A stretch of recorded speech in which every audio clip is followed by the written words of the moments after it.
ఆమేన్. ఈ సమయమున పరిశుద్ధాత్మ దేవుడు మన మధ్యలో దిగి వచ్చి ఉన్నారు. అందరూ దేవుని స్తుతించదము, పరిశుద్ధాత్మ చేత నింపబడదము, స్వరమెత్తి అన్ని భాషలు మాట్లాడదము, స్వరమెత్తి పూర్ణ హృదయముతో దేవునికి స్తోత్రాలు స్తుతులు చెల్లించదము. హల్లెలూయా హల్లెలూయా హల్లెలూయా హల్లెలూయా. యెహోవా మహాదేవుడు నేడు మన మధ్య ఉన్నాడు మహిమతో. యెహోవా మహాదేవుడు నేడు మన మధ్య ఉన్నాడు మహిమతో. పాడే భజంతము స్తుతులతో, పాడే భజంతము స్తుతులతో, ఆనందించము ఆయనలో. యెహోవా మహాదేవుడు నేడు మన మధ్య ఉన్నాడు మహిమతో. యెహోవా మహాదేవుడు నేడు మన మధ్య ఉన్నాడు మహిమతో. యెహోవా మహాదేవుడు నేడు మన మధ్య ఉన్నాడు మహిమతో.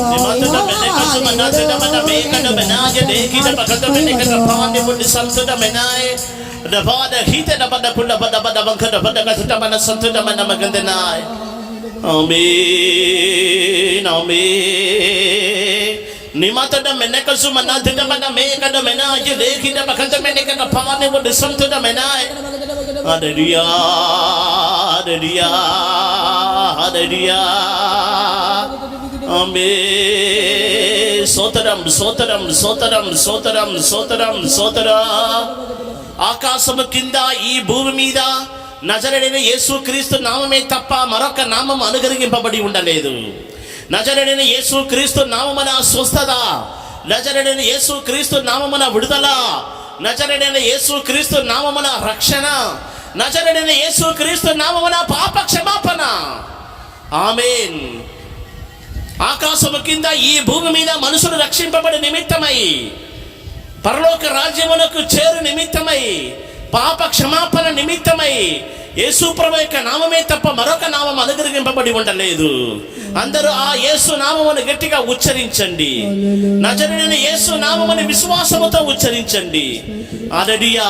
యేసు నామమున నీకు జయము, యేసు నామమున నీకు స్వస్థత, యేసు నామమున నీకు విడుదల.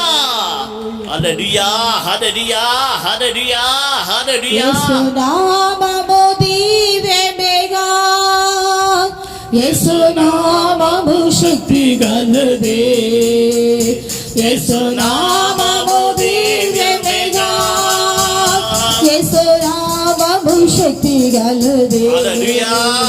తన నామములో మీరు విశ్వసించిన మహిమను చూచెదరు. తన నామములో మీరు విశ్వసించిన మహిమను చూచెదరు.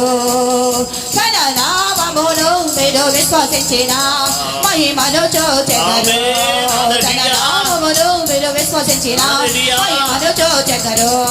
తన నామములో మీరు విశ్వసించిన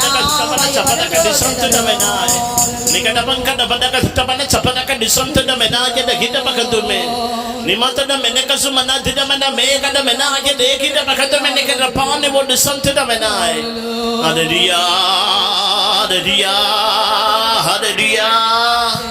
స్తోత్రం స్తోత్రం స్తోత్రం స్తోత్రం స్తోత్రం స్తోత్రం. హల్లెలూయా. అందరి చెరి దేవుని స్తోత్రించుదము. స్తోత్రం స్తోత్రం స్తోత్రం స్తోత్రం. పరిశుద్ధాత్మ దేవుడు మన మధ్యలో వచ్చి మనందరినీ బలపరచునందుకు స్తోత్రించుదము. స్తోత్రం స్తోత్రం స్తోత్రం స్తోత్రం. దేవుని ప్రేమ చేత మనల్ని నింపునందుకై స్తోత్రించుదము. స్తోత్రం స్తోత్రం స్తోత్రం స్తోత్రం. ఇప్పుడు కూడా వాక్యం ద్వారా మన అందరితో కూడా మాట్లాడినట్లుగా స్తోత్రించుదము. స్తోత్రం స్తోత్రం స్తోత్రం స్తోత్రం. ప్రార్థించుదము.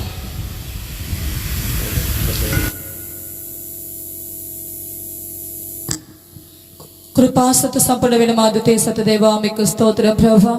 ఈ ఆరాధన కూటాన్ని ప్రభా మీకు స్తోత్రం. మా మధ్యకు వచ్చి ఇంతవరకు మీరు నడిపించిన కృప కొరకై స్తోత్రం. ఇంక నువ్వు రావాల్సిన వారందరూ మీరు త్వరగా తీసుకురమని వేడుకుంటున్నాం ప్రభా.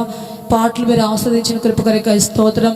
మీరు మీ దాసుల బలపరిచి మేసులో చాటు కింద మరుగుపరుచుకునే ప్రభావ మీ వాక్కుల ద్వారా తండ్రి మీరు మాట్లాడి తండ్రి ప్రతి ఒక్కరిని మీరు బలపరచమని వేడుకుంటున్నాము తండ్రి. మీకు స్తోత్రం రాజా.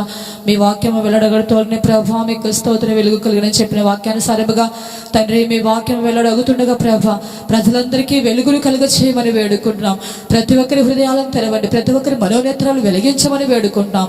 మీ కృపారెక్కల కింద భద్రపరచండి. ఇంకా జరుగుతున్నటువంటి 2 దినముల కూటమిలో మీ భారం వచ్చి నడిపించండి. సమస్త ఆటంకాలు తొలగించండి. ఈ పెట్ల ఉన్న ప్రతి కుటుంబానికి శాంతి, సమాధానం, నెమ్మది కలిగించేయండి. పరిశుద్ధ పరిచి మీరు ఆకడకు సిద్ధపరచమని యేసు నామమున అడిగి వేడుకొంచున్నాము తండ్రి. ఆమేన్. ఆమేన్. అందరు కూర్చుందాం.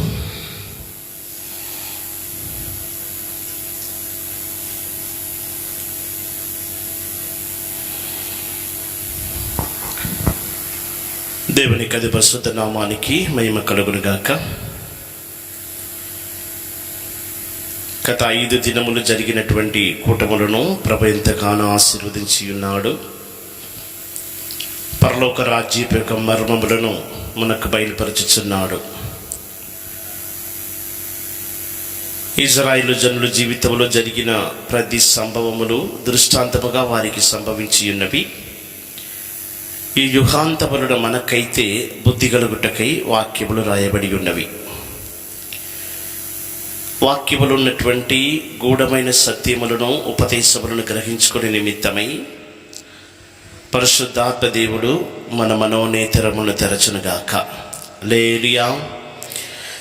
మన పరిశుద్ధ గ్రంథమును 1 రాజుల గ్రంథము 7వ అధ్యాయమునకు తిరుపదము. 1 రాజుల గ్రంథము 7వ అధ్యాయము 16వ వాక్యము నుండి చదువుదాం. 1 రాజుల గ్రంథము 7వ అధ్యాయము 16వ వాక్యము నుండి. మరియు స్తంభముల మీద ఉంచుటకై ఇత్తడితో 2 పీటలు పోత పోసెను. ఒక పీట యొక్క ఎత్తు 5 మూరలు, రెండవ పీట యొక్క ఎత్తు 5 మూరలు. మరియు స్తంభముల మీదనున్న పీటలకు అల్లిక పని వంటి పనియు, గొలుసు పని దండలను చేయబడెను. అవి పీటకు 7 కలిగి ఉండెను. ఇలాగున అతడు స్తంభములను చేసి మీది పీటలను కప్పుటకు చుట్టూను అల్లిక పని 2 వరుసల దానిమ్మ పండ్లతో చేసెను. ఈ ప్రకారముగా అతడు 2వ పీటకును చేసెను. మరియు స్తంభముల మీది పీటలు 4 మూరల మట్టుకు తామర పుష్పము వంటి పనిగలవై ఉండెను. మరియు 2 స్తంభముల మీదనున్న పీటల మీది అల్లిక పని దగ్గరనున్న ఉబ్బెత్తుకు పైగా దానిమ్మ పండ్లుండెను. 200 దానిమ్మ పండ్లు ఆ పీట మీద వరుస వరుసగా చుట్టూ నుండెను. ఈ స్తంభములను అతడు పరిశుద్ధ స్థలపు మంటపములో ఎత్తించెను. కుడిపార్శ్వపు స్తంభమును ఎత్తి దానికి యాకీనను పేరు పెట్టెను. ఎడమ పార్శ్వపు స్తంభమును ఎత్తి దానికి బోయాజ్ అని పేరు పెట్టెను.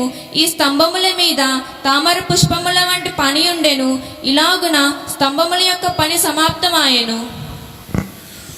దేవుని కది పరిశుద్ధ నామానికి మహిమ కలుగును గాక.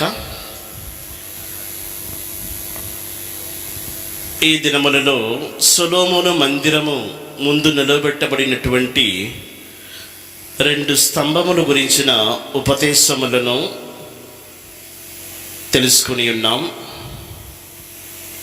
ఈ 2 స్తంభములు ఇత్తడితో పోత పోసి చేయబడినవి. ఒక స్తంభం యొక్క ఎత్తు 18 మూరలు ఎత్తు కలిగి ఉన్నట్లుగా చూస్తున్నాం.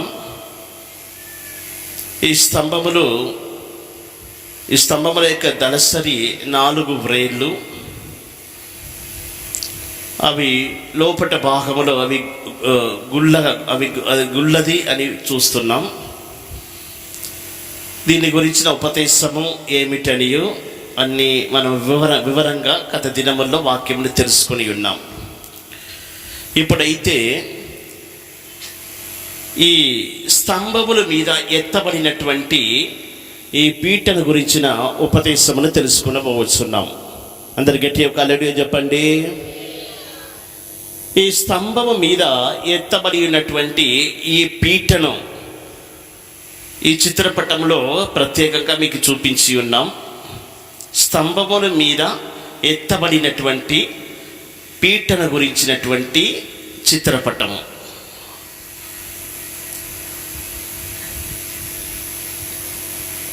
ఈ స్తంభం మీద ఎత్తబడినటువంటి ఈ పీట యొక్క ఎత్తు 5 మూరలు ఉండెను. ఈ పీటలో మనం చూసినట్లయితే మొట్టమొదటిగా ఈ స్తంభము మీద తామర పుష్పము వంటి పని కలిగి ఉన్నట్లుగా చూస్తున్నాం. అటు తరువాత గొలుసు పని వంటి దండలను మనం చూస్తున్నాం. ఆ పీటల చుట్టూ దానిమ్మ పళ్ళు 200 దానిమ్మ పళ్ళు చుట్టూ చేయబడినట్లుగాను, అవి 2 వరుసలు ఉన్నట్లుగాను వాక్యములో మనం చూస్తున్నాం. మరొకసారి వాక్య భాగం చదువమ్మా. చెప్పినటువంటి వాక్యం 1 రాజుల గ్రంథము 7వ అధ్యాయం 16వ వచనం నుండి. మరియు స్తంభముల మీద ఉంచుటకై ఇత్తడితో 2 పీటలు పోత పోసెను. ఇత్తడితో ఈ పీటలు అనేవి ఇత్తడితో పోత పని చేత చేయబడినవి. ఒక పీట యొక్క ఎత్తు 5 మూరలు. ఈ పీట యొక్క ఎత్తు 5 మూరలు ఉన్నట్లుగా చూస్తున్నాం. రెండవ పీట యొక్క ఎత్తు 5 మూరలు. మరియు స్తంభముల మీదనున్న పీటలకు అల్లిక పని వంటి పనియు గొలుసు పని దండలను చేయబడిను. ఈ పీటల యొక్క పై భాగములు చూసినట్లయితే అల్లిక పని వంటి పని కలిగి ఉన్నట్లుగా చూస్తున్నాం. గొలుసు పని వంటి దండలు ఈ పీటల యొక్క మీద భాగములో కనబడుచున్నది. అవి పీటకు 7 ఏసి కలిగి ఉండెను. పీటకు 7 ఏసి కలిగి ఉన్నట్లుగా చూస్తున్నాం. ఇలాగున అతడు స్తంభములను చేసి మీది పీటలను కప్పుటకు చుట్టూను అల్లిక పని 2 వరుసలు దానిమ్మ పండ్లతో చేసెను. 2 వరుసలు దానిమ్మ పండ్లతో చేసెను. ఈ ప్రకారముగా అతడు 2వ పీటకును చేసెను. అలాగే 2వ పీటకును చేసి ఉన్నాడు. మరియు స్తంభముల మీది పీటలు 4 మూరల మట్టుకు తామర పుష్పము వంటి పనిగలవై ఉండెను. 4 మూరల మట్టుకు తామర పుష్పము వంటి పని కలిగి ఉండెను. మరియు 2 స్తంభముల మీదనున్న పీటల మీద అల్లిక పని దగ్గరనున్న ఉబ్బెత్తుకు పైగా దానిమ్మ పండ్లుండెను. 200 దానిమ్మ పండ్లు ఆ పీట మీద వరుస వరుసగా చుట్టూ నుండెను. వరుసగా చుట్టూ ఉన్నట్లుగా చేశాను. ఈ స్తంభములను అతడు పరిశుద్ధ స్థలపు మంటపములో ఎత్తించెను. ఈ స్తంభములను పరిశుద్ధ స్థలపు మంటపం మీద ఎత్తించెను. కుడిపార్శ్వపు స్తంభమును ఎత్తి దానికి యాకీనను పేరు పెట్టెను. ఎడమ పార్శ్వపు స్తంభమును ఎత్తి దానికి బోయాజ్ అని పేరు పెట్టెను. ఈ స్తంభముల మీద తామర పుష్పముల వంటి పని ఉండెను. దేవుని యొక్క అతి పరిశుద్ధ నామానికి మహిమ కలుగును గాక. ఈ పీటల గురించిన ఉపదేశం ఏంటంటే, మొట్టమొదటిగా ఈ పీటల పైన ఈ చేయబడినటువంటి ఈ పీట యొక్క ఆకారమును మనం చూసినట్లయితే తామర పుష్పము వంటి పని కలిగి ఉన్నట్లుగా చూస్తున్నాం. అటు తరువాత గొలుసు పని వంటి దండలను చుట్టూ ఆవరించి ఉన్నట్లుగా వాక్యములో రాయబడి ఉన్నది. మూడవదిగా 2 వరుసలు దానిమ్మ పండ్లు చుట్టూ ఆ పీటల చుట్టూ ఆవరించి చుట్టూ ఉన్నట్లుగా చేయబడినట్లుగా ఈ మనం వాక్యములో చూస్తున్నాం. దేవునికి స్తోత్రం. ఇది స్తంభం యొక్క పై భాగముల శిఖరమున ఎత్తబడి ఉండేను ఈ పీట. ఆ స్తంభం యొక్క పై భాగమున ఈ స్తంభం యొక్క పైన కొనలో ఎత్తబడి ఉన్నటువంటి ఈ పీట యొక్క ఆకారం ఇలాగ ఉన్నట్లుగా సొలొమోను రాజు ఇలాగ ఈ పీటలు చేసినట్లుగా వాక్యములో మనం చూస్తున్నాం. దేవుని కది పరిశుద్ధ నామాని స్తోత్రం. జయించు వాణ్ణి నా దేవుని మందిరములో ఒక స్తంభముగా చేసేదను. ఈ స్తంభము అనేది మన ప్రతి ఒక్కరికి సాదృశ్యమని గత దినములలో వాక్యములు మనం తేటగా తెలుసుకుని ఉన్నాం. ఈ స్తంభములు ప్రతి దేవుని బిడ్డలకు సాదృశ్యంగా కనబడుచున్నది. ఈ స్తంభం యొక్క సత్యములు, ఈ స్తంభము ద్వారా పరిశుద్ధాత్మ దేవుడు మనకు బయలుపరచుచున్నటువంటి ఉపదేశములు ఏమిటి అంత మనము గత దినములలో తేటగా తెలుసుకొని ఉన్నాం. ఈ స్తంభము మన ప్రతి ఒక్కరికి సాదృశ్యంగా కనబడుచున్నది. ఎందుకంటే జయించు వారిని దేవుని మందిరములో స్తంభముగా చేసదను. మనమే ఈ స్తంభము వంటి వారము అనేది గత దినములో తేటగా తెలుసుకుని ఉన్నాం. ఈ స్తంభము యొక్క పై భాగములో ఆ కొనలో ఈ స్తంభం యొక్క శిఖరములో పై భాగములో ఈ పీటను ఎత్తించెను. 5 మూరలు ఎత్తు కలిగినటువంటి ఈ పీటను సొలొమోను రాజు ఎత్తించినట్లుగా చూస్తున్నాం. అలాగైతే మనము స్తంభము వంటి వారమైతే మన యొక్క పై భాగం అనేది మన శిరస్సుకు సాదృశ్యం, లేకపోతే మన మనస్సు, మన తలంపులు, మన ఆలోచనలన్నిటికీ సాదృశ్యంగా కనబడుచున్నది పై భాగం అనేది, శిఖరము అనేది. స్తంభము మనమైతే మన యొక్క పై భాగము, మన మనస్సు, మన శిరస్సు, మన యొక్క శిఖరము అనేది ఈ పీట యొక్క అనుభవాలు మన మైండ్లో ఉండాలి. క్లుప్తంగా ఒకే మాటలు చెప్పాలంటే, స్తంభము మనమైతే ఆ స్తంభం యొక్క శిఖరం మీద పై భాగంలో కొనలో ఈ పీటను ఎత్తించాడు. దేవునికి స్తోత్రం. పై భాగం అనబడినటువంటి మన తలంపులు, మన ఊహలు, మన ఆలోచనలు, ఇవన్నిటిలో ఈ పీట యొక్క ఆత్మ సంబంధమైన ఆత్మీయ అనుభవాలు మనం కలిగి ఉంటేనే పరలోక రాజ్యములో మనము ఈ వాక్యములు రాయబడి ఉన్నట్లు ఒక స్తంభముగా మార్చబడగలం. దేవుని యొక్క పరిశుద్ధ నామానికి స్తోత్రం. ఆ స్తంభము యొక్క కొన భాగము, పై భాగమును గురించి మనం వివరంగా తెలుసుకోవాలంటే గత దినములలో ఆదికాండము 6వ అధ్యాయములో 4వ వచనములో ఆ దినములో జీవించినటువంటి ప్రజలు ఏం చేశారంటే, ఆకాశం అనంటే శిఖరము గల ఒక గోపురమును కట్టుకునేది రండి అని ఒకరితో ఒకరు మాట్లాడుకొని ఉన్నారు. అంతేగాక యాకోబు చూచినటువంటి ఆ కలలో ఒక నిచ్చెనను మనం చూస్తున్నాం. ఆ నిచ్చెన యొక్క పై భాగము ఆకాశం అంటుకొని ఉండెను. ఆ కెరూబుల యొక్క రెక్కల్లో ఒక రెక్క యువతల గోడకును, మరొక కెరూబు యొక్క అవతల గోడకును పైన విప్పిన రెక్కలు గలవై పైన గోడను అంటుకొని ఉన్నట్లుగా చూస్తున్నాం. ఇవన్నీ గత దినాల్లో మనం తెలుసుకున్నటువంటి సత్యోపదేశములు. దేవునికి స్తోత్రం. కాలము వేరైనా ఈ సంభవములు జరిగినటువంటి, అంటే వారు గోపురమును కట్టుకొనినటువంటి ఆ కాలం వేరు. సో యాకోబు చూసినటువంటి ఆ కలలో ఆ నిచ్చెన యొక్క కొన ఆకాశమున అంటుకొని ఉన్నట్లుగా దేవుడు ఒక కళను చూపిస్తున్నాడు. ఆ కాలం అనేది వేరు. సొలొమోను రాజు దేవుని యొక్క మందిరములో గర్భాలయము నిలబెట్టబడినటువంటి ఈ కెరూబుల యొక్క రెక్కలు ఆకాశం అంటుకొని ఉన్నట్లుగా చేశాడు. ఈ కాలం అనేది వేరు. కాలము వేరైనా క్రియ చేయించున్నటువంటి పరిశుద్ధాత్మ దేవుడు ఒక్కడే. హల్లెలూయా. సత్యమును బయలుపరచుచున్నటువంటి పరిశుద్ధాత్మ దేవుడు ఒక్కడే. ఆ దినములో క్రియ చేసే పరిశుద్ధాత్మ దేవుడు ఈ కొత్త నిబంధన కాలములో కూడా ఇంకా శక్తివంతంగా మన మధ్యన క్రియ చేస్తున్నాడు. దేవునికి స్తోత్రం. ఇవన్నిటిని మనం చూసినట్లయితే ఆదికాండము 6వ అధ్యాయములో ఆ దినములో జీవించినటువంటి ప్రజలు వారు ఆకాశం అంటూ శిఖరము గల ఒక గోపురమును కట్టనారంభించింది. ఆ గోపురం యొక్క కొన అనేది, పై భాగం అనేది ఆకాశం అంటుకొని ఉండెను. అదే ప్రకారం యాకోబు చూచినటువంటి ఆ కలలో ఆ నిచ్చెన యొక్క కొన, ఆ పై భాగం అనేది ఆకాశం అంటుకొని ఉండెను. ఈ కెరూబుల యొక్క సొలొమోను మందిరములో గర్భాలయములు ఉన్నటువంటి ఆ కెరూబుల యొక్క రెక్కల యొక్క పై కొన విప్పిన రెక్కలు గలవై ఉంటున్నవి. ఆ రెక్కలు పైకి విప్పిన రెక్కలు గలవై ఆ పై భాగం అనేది గోడను అంటుకొని, పైన గోడను అంటుకొని ఉన్నట్లుగా చూస్తున్నాం.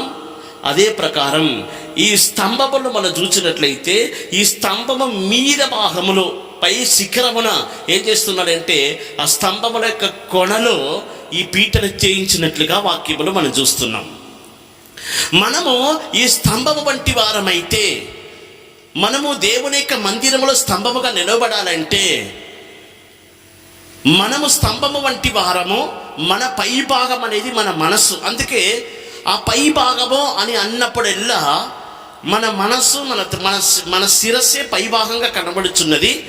మన తలంపులు, మన ఆలోచనలు, మన ఊహలు ఇవన్నిటికీ సాదృశ్యంగా కనబడుచున్నది. మన మనస్సులో ఈ పీటల యొక్క ఉపదేశం నెరవేర్చబడాలి. స్తంభము మనమైతే మన పై భాగం అనేది మన శిరస్సులో మన తలంపులో మన ఆలోచనలో ఊహల అన్నిటిలో ఈ పీటల యొక్క సత్యము తప్పకుండా ఉండాలి. మన మైండ్లో అంటే మన ఆలోచనలో మన మనసులో ఈ పీటల యొక్క ఉపదేశము నిలిచి ఉండాలి, ఎత్తబడి ఉండాలి. అదే ఆ సత్యమును మనం ఎన్నడూ మర్చిపోరాదు. దేవుని యొక్క పరిశుద్ధ నామానికి స్తోత్రం. ఈ పీట యొక్క ఎత్తు 5 మూరలు అనేది రాయబడి ఉన్నట్లుగా చూస్తున్నాం. ఈ పీటను కూడా ఇలాగే ఇత్తడితో పోత పోసి చేసినట్లుగా చూస్తున్నాం. మన పై భాగం అనేది దేవుని యొక్క కృప, ఇత్తడి అనేది దేవుని యొక్క కృపకు సాదృశ్యమని మనం తేటగా గత దినాల్లో వాక్యమును తెలుసుకొని ఉన్నాం. ఎందుకంటే స్తంభము పోత పని చేత ఇత్తడితో పోత పోసి చేసి ఉన్నాడు. దాని గురించిన ఉపదేశం తెలుసుకున్నప్పుడు ఇత్తడి అనేది దేవుని యొక్క కృపకు సాదృశ్యమని తెలుసుకొని ఉన్నాం. అందువలన మన మనస్సు, మన పై భాగం అనేది, మన శిరస్సు అనేది దేవుని యొక్క కృప చేత పోత పోయబడి, దేవుని యొక్క కృప అనేది మనలో పరిపూర్ణంగా కుమరించబడి ఈ పీట యొక్క ఉపదేశం అనేది మన పట్ల నెరవేర్చబడాలి. 5 మూరల ఎత్తు కలిగి ఉన్నటువంటి ఈ పీట అని వాక్యములో చూస్తున్నాం. 5 అనే సంఖ్య మానవుని యొక్క పంచేంద్రియములను బయలుపరచుచున్నది. మనలో మన తలంపులు, మన ఊహలు, ఆలోచనలు ఇవన్నిటిలో ఈ పీటను గురించినటువంటి ఉపదేశం నెరవేర్చబడాలి.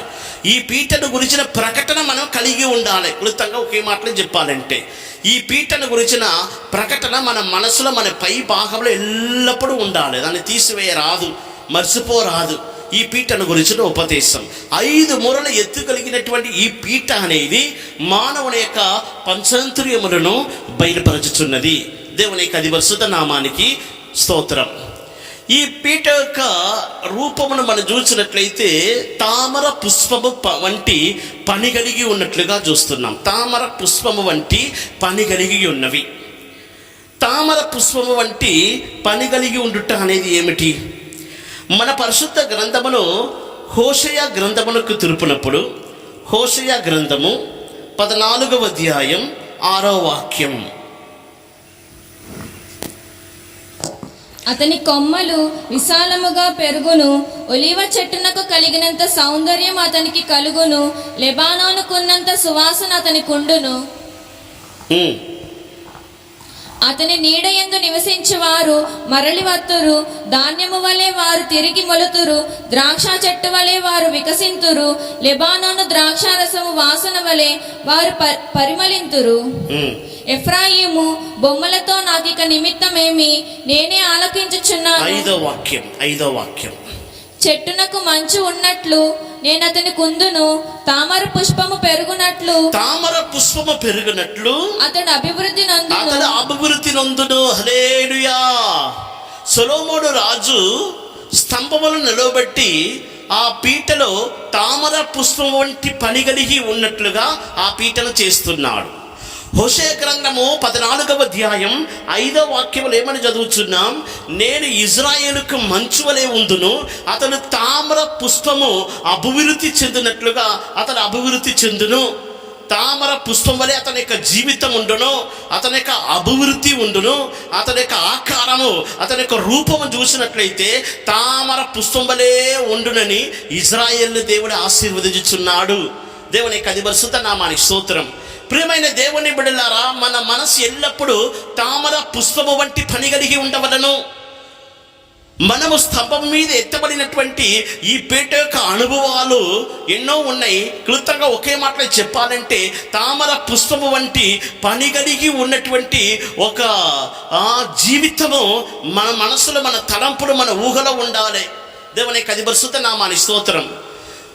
యెషయా గ్రంథము 35వ అధ్యాయం, యెషయా గ్రంథము 35వ అధ్యాయం మొదటి వాక్యం నుండి మనం చదువునట్లయితే, యెషయా గ్రంథము 35వ అధ్యాయం మొదటి వచనము నుండి, అరణ్యమును ఎండిన భూమియు సంతోషించును, అరణ్యమును ఎండిన భూమియు సంతోషించుచున్నది, అడవి ఉల్లసించి కస్తూరి పుష్పము వలె పూయును, అడవి ఉల్లసించి కస్తూరి పుష్పం వలె పూయును, అది బహుగా పూయించు ఉల్లసించును, ఉల్లసించి సంగీతములు పాడును, లెబానోను సౌందర్యము దానికి కలుగును, కర్మేలు షారోనులకున్న సొగసు దానికి ఉండును, అవి యెహోవా మహిమను మన దేవుని తేజస్సును చూచును. చూడండి, ఆ అరణ్యమును ఎడారియు సంతోషించి కస్తూరి పుష్పమనే పూయుచు అవి పాటలు పాడుచున్నవి, సంగీతము పాడుచున్నవి అని వాక్యములు మనం చూస్తున్నాం. లెబానోనుకు ఉన్నటువంటి సౌందర్యము ఆ అడవికును ఆ ఎడారికును కలుగుచున్నది. దేవుని పరిశుద్ధ నామాని స్తోత్రం. క్లుప్తంగా ఒకే మాటలో చెప్పాలంటే ఈ తామర పుష్పము వంటి పని కలిగి ఉండుట అనేది సంతోషమును ఆనందమును బయలుపరచుచున్నది. సంతోషమును ఆనందమును బయలుపరచుచున్నది. ఎడారి కస్తూరి పుష్పములే పూయుచు ఉల్లసించుచున్నది, పుష్పములే పూయుచున్నది, సంతోషిస్తున్నది.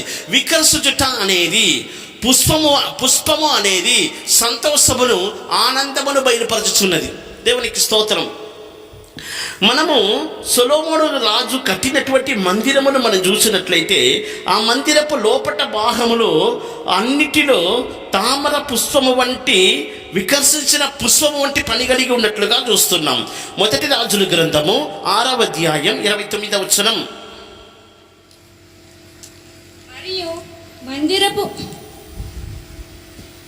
మరియు మందిరపు గోడలన్నిటి మీదను లోపలనేమి వెలుపలనేమి కేరూబులను తమలా వృక్షములను వికసించిన పుష్పములను చెక్కించెను. వికసించిన పుష్పములను చెక్కించుచున్నాడు. దేవునికి స్తోత్రం. తమాల వృక్షములను వికసించిన పుష్పములను కెరూబులను చెక్కించినట్లుగా వాక్యములు మనం చూస్తున్నాం. దేవునికి స్తోత్రం. క్లుప్తంగా ఒకే మాట చెప్పాలంటే ఈ స్తంభము మీద ఎత్తబడినటువంటి ఈ పీటలో తామర పుష్పము వంటి పని కలిగి ఉన్నట్లుగా సొలొమోను రాజు చేయించున్నాడంటే వికసించిన పుష్పము ఈ తామర పుష్పం అనేది సంతోషమును ఆనందమును బయలుపరచుచున్నది.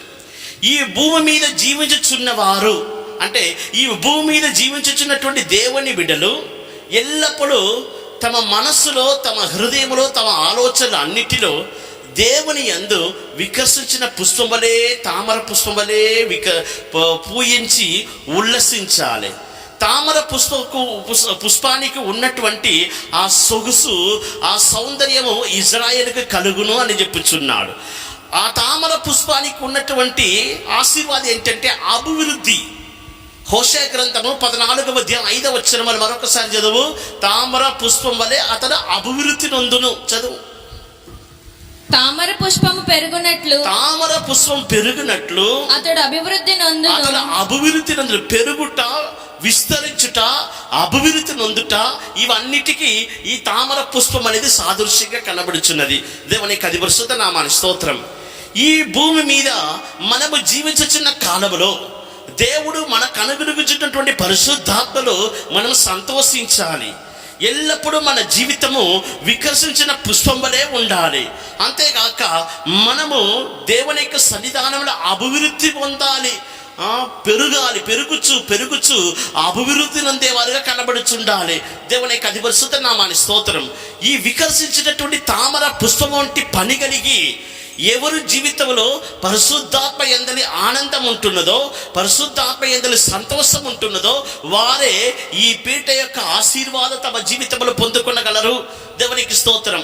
ప్రియమైన దేవుని బిడ్డ, నీ జీవితంలో నీవెన్నో పర్యాయం దుఃఖముతో, కన్నీళ్లతో దేవుని సన్నిధికి వచ్చి ఉండవచ్చును. అనేకులు దేవుని సన్నిధికి వచ్చినప్పుడల్లా దుఃఖముతో, బాధతో, కన్నీళ్లతో వస్తున్నారు. మనము దేవుని సన్నిధికి వచ్చినప్పుడల్లా దుఃఖముతో, కన్నీళ్లతో రాకూడదు. మనకు సమస్యలు ఉండవచ్చును, మనకు బాధలు ఉండవచ్చును, ఇరుకులు, ఇబ్బందుల్లో జీవించుండవచ్చును, వ్యాధి, బలహీనత, మనం కృంగిన స్థితిలో కనబడుచుండవచ్చును. ఆయన దేవుని సన్నిధికి వచ్చినప్పుడు దేవుడు మనల్ని ఏం చేస్తున్నాడంటే మన జీవితమును వికసించినట్టు చేస్తున్నాడు. అందుకే యెషయా గ్రంథం 35వ అధ్యాయం మొదటి 2 వాక్యాలు చదివినట్లయితే అరణ్యము ఎడారి అని చెప్పబడుచున్నది. అరణ్యం అంటే ఏంటి? ఎడారి అంటే ఏంటి? అరణ్యము, ఎడారి అనేది నిరీక్షణ లేని జీవితం, ఎండిపోయిన జీవితం, ప్రేమ లేని జీవితం, సంతోషం లేని జీవితం, ఆనందము లేని జీవితము, ఇవన్నిటికీ ఎడారి అనేది, అరణ్యం అనేది సాదృశ్యంగా కనబడుచున్నది. ఆయన దేవుడు ఏం చేస్తున్నాడంటే ఈ అరణ్యమును, ఈ ఎడారిను కస్తూరి పుష్పం వలె పోయినట్టు చేస్తున్నాడు. హల్లెలూయా. నీవు ఎప్పుడు దేవుని సన్నిధికి వచ్చి ఆనందించుచున్నావో పరిశుద్ధాత్మ యందలి సంతోషం అనేది దేవుని సన్నిధానములు వచ్చినప్పుడల్లా పరిశుద్ధాత్మలో నీవు సంతోషించినప్పుడు నీ జీవితము ఈ తామర పుష్పం వలె పూయుచున్నది. దేవుడు నీ మనస్సును, నీ పై భాగమును, నీ పై భాగం అనేది, నీ శిఖరమును, నీ తలను ఏం చేస్తున్నాడంటే నీ తలలో ఉన్నటువంటి ఆలోచనలు, ఊహలు అన్నిటినీ తామర పుష్పం వలె పూయించినట్లు చేస్తున్నాడు. దేవుని సన్నిధానంలో ఆనందించినట్టు, దేవుని సన్నిధానంలో సంతోషించినట్టు చేస్తున్నాడు. దేవునికి స్తోత్రం. ఈ భూమి మీద ఎన్నో బాధలు మనకు ఉండవచ్చు, కష్టాలు ఉండవచ్చు, సాతాను మన కృంగజేయవచ్చును, మన కుటుంబ సమస్యల ద్వారా, వ్యాధి బలహీనత ద్వారా మనము కన్నీళ్లతో, బాధతో జీవించుండవచ్చును. ఆయనను దేవుని సన్నిధి మనను చిగురింపజేస్తున్నది. దేవుని సన్నిధి ఏం చేస్తుంది? చిగురింపజేస్తుంది. దేవుని సన్నిధి ఆనందింపజేస్తున్నది. దేవుని యొక్క పరిశుద్ధ నామానికి స్తోత్రం. సంఖ్యాకాండములకు మన పరిశుద్ధ గ్రంథములు తిరుపునప్పుడు అహరోను యొక్క కర్ర ఒక రాత్రిలో చిగురించి పువ్వులు పూసినట్లుగా చూస్తున్నాం. సంఖ్యాకాండము 17వ అధ్యాయం, సంఖ్యాకాండము 17వ అధ్యాయం 8వ వాక్యం చదవండి. మరునాడు మోషే సాక్ష్యపు గుడారంలోనికి వెళ్ళి చూడగా లేవి కుటుంబపు దైన అహరోను కర్ర చిగిర్చి ఉండెను. అది చిగిర్చి పువ్వులు పూసి బాదమ పండ్లు గలదాయను. తామర పుష్పము వంటి పని కలిగి ఉండుట అంటే ఏమిటి? ఇప్పుడు మనము చదివినటువంటి ఈ వాక్య భాగంలో దేవుడు ఇజ్రాయేలు జనులకు ఆజ్ఞాపిస్తున్నాడు. మీ గోత్రములు చొప్పున 12 గోత్ర పితరులు వాళ్ళ యొక్క పేర్లు రాయబడినటువంటి 12 కర్రలను దేవుని సన్నిధికి తీసుకొని రావాలి. ఆ కర్రల మీద ప్రతి గోత్ర పితరుడు యొక్క పేర్లు రాయబడాలి. లేవి గోత్రపు వారికి కర్ర మీద అహరోను యొక్క పేర్లు రాయాలి. ఈ 12 కర్రలను దేవుని సన్నిధికి తీసుకురావాలి. ఆ సాక్ష్యపు ఆ మందస్సం ఎదుట చూడండి, ఈ చిత్రపటంలో నిబంధన మందస్సమును చూస్తున్నారు. ఈ నిబంధన మందస్సము, ఈ 2 కెరూబుల మధ్యలో ఉన్నటువంటి ఈ స్థలమే సాక్ష్యపు మందస్సము మీద ఉన్నటువంటి కరుణాపీఠము. ఈ కరుణాపీఠము ఎదుట ఈ 12 కర్రలను ఉంచాలి. నేను ఎవరిని ఏర్పరచుకొందునో వారి యొక్క కర్ర చిగురించును, పువ్వులు పూయును, బాదాము పళ్ళు గలదగును అని దేవుడు అన్నాడు. ఎవరిని ఏర్పరచుకొందునో వారి కర్రనే చిగురించునన్నాడు. దేవునికి అది పరిశుద్ధ నామానికి స్తోత్రం. 12 కర్రలను ఉంచేసి వారు వెళ్ళిపోయారు. మరుసటి దినము ఉదయం వచ్చి చూసినట్లయితే లేవి గోత్రపు వాడైన అహరోనికి కర్ర చిగురించి ఉండటం మాత్రమే గాక పువ్వులు పూసి బాదాము పళ్ళ గలదైనట్లుగా చూస్తున్నాం. దేవునికి అది పరిశుద్ధ నామానికి స్తోత్రం. ఈ సంభవమును మనం చూసినట్లయితే ఎన్నో ఆత్మ సంబంధమైన ఆశీర్వాదములు దాగి ఉన్నవి. ఒక్క విషయాన్ని మాత్రం మనం తీసుకుంటాం. అది ఏంటంటే చూడండి, ఒక రాత్రిలో ఉంచబడినటువంటి ఈ కర్రలు 12 కర్రలు ఉంచబడినాయి ఒక రాత్రిలో. మరుసటి దినము ఉదయం వచ్చి చూస్తే అహరోనిక కర్ర మాత్రము చిగురించి పువ్వులు పూసి బాదాము పళ్ళు గలదైనది. దేవునికి స్తోత్రం. ఎంతొక అద్భుతమో, ఎంతొక ఆశ్చర్యమో ఆ రాత్రిలో సంభవించి ఉన్నది. చూడండి, ఒక్క రాత్రిలో ఒక కర్ర చిగురించాలంటే, ఒక కర్ర చిగురించి పువ్వులు పూసి ఫలం ఇవ్వాలంటే ఎన్ని దినాలు అవుతుంది?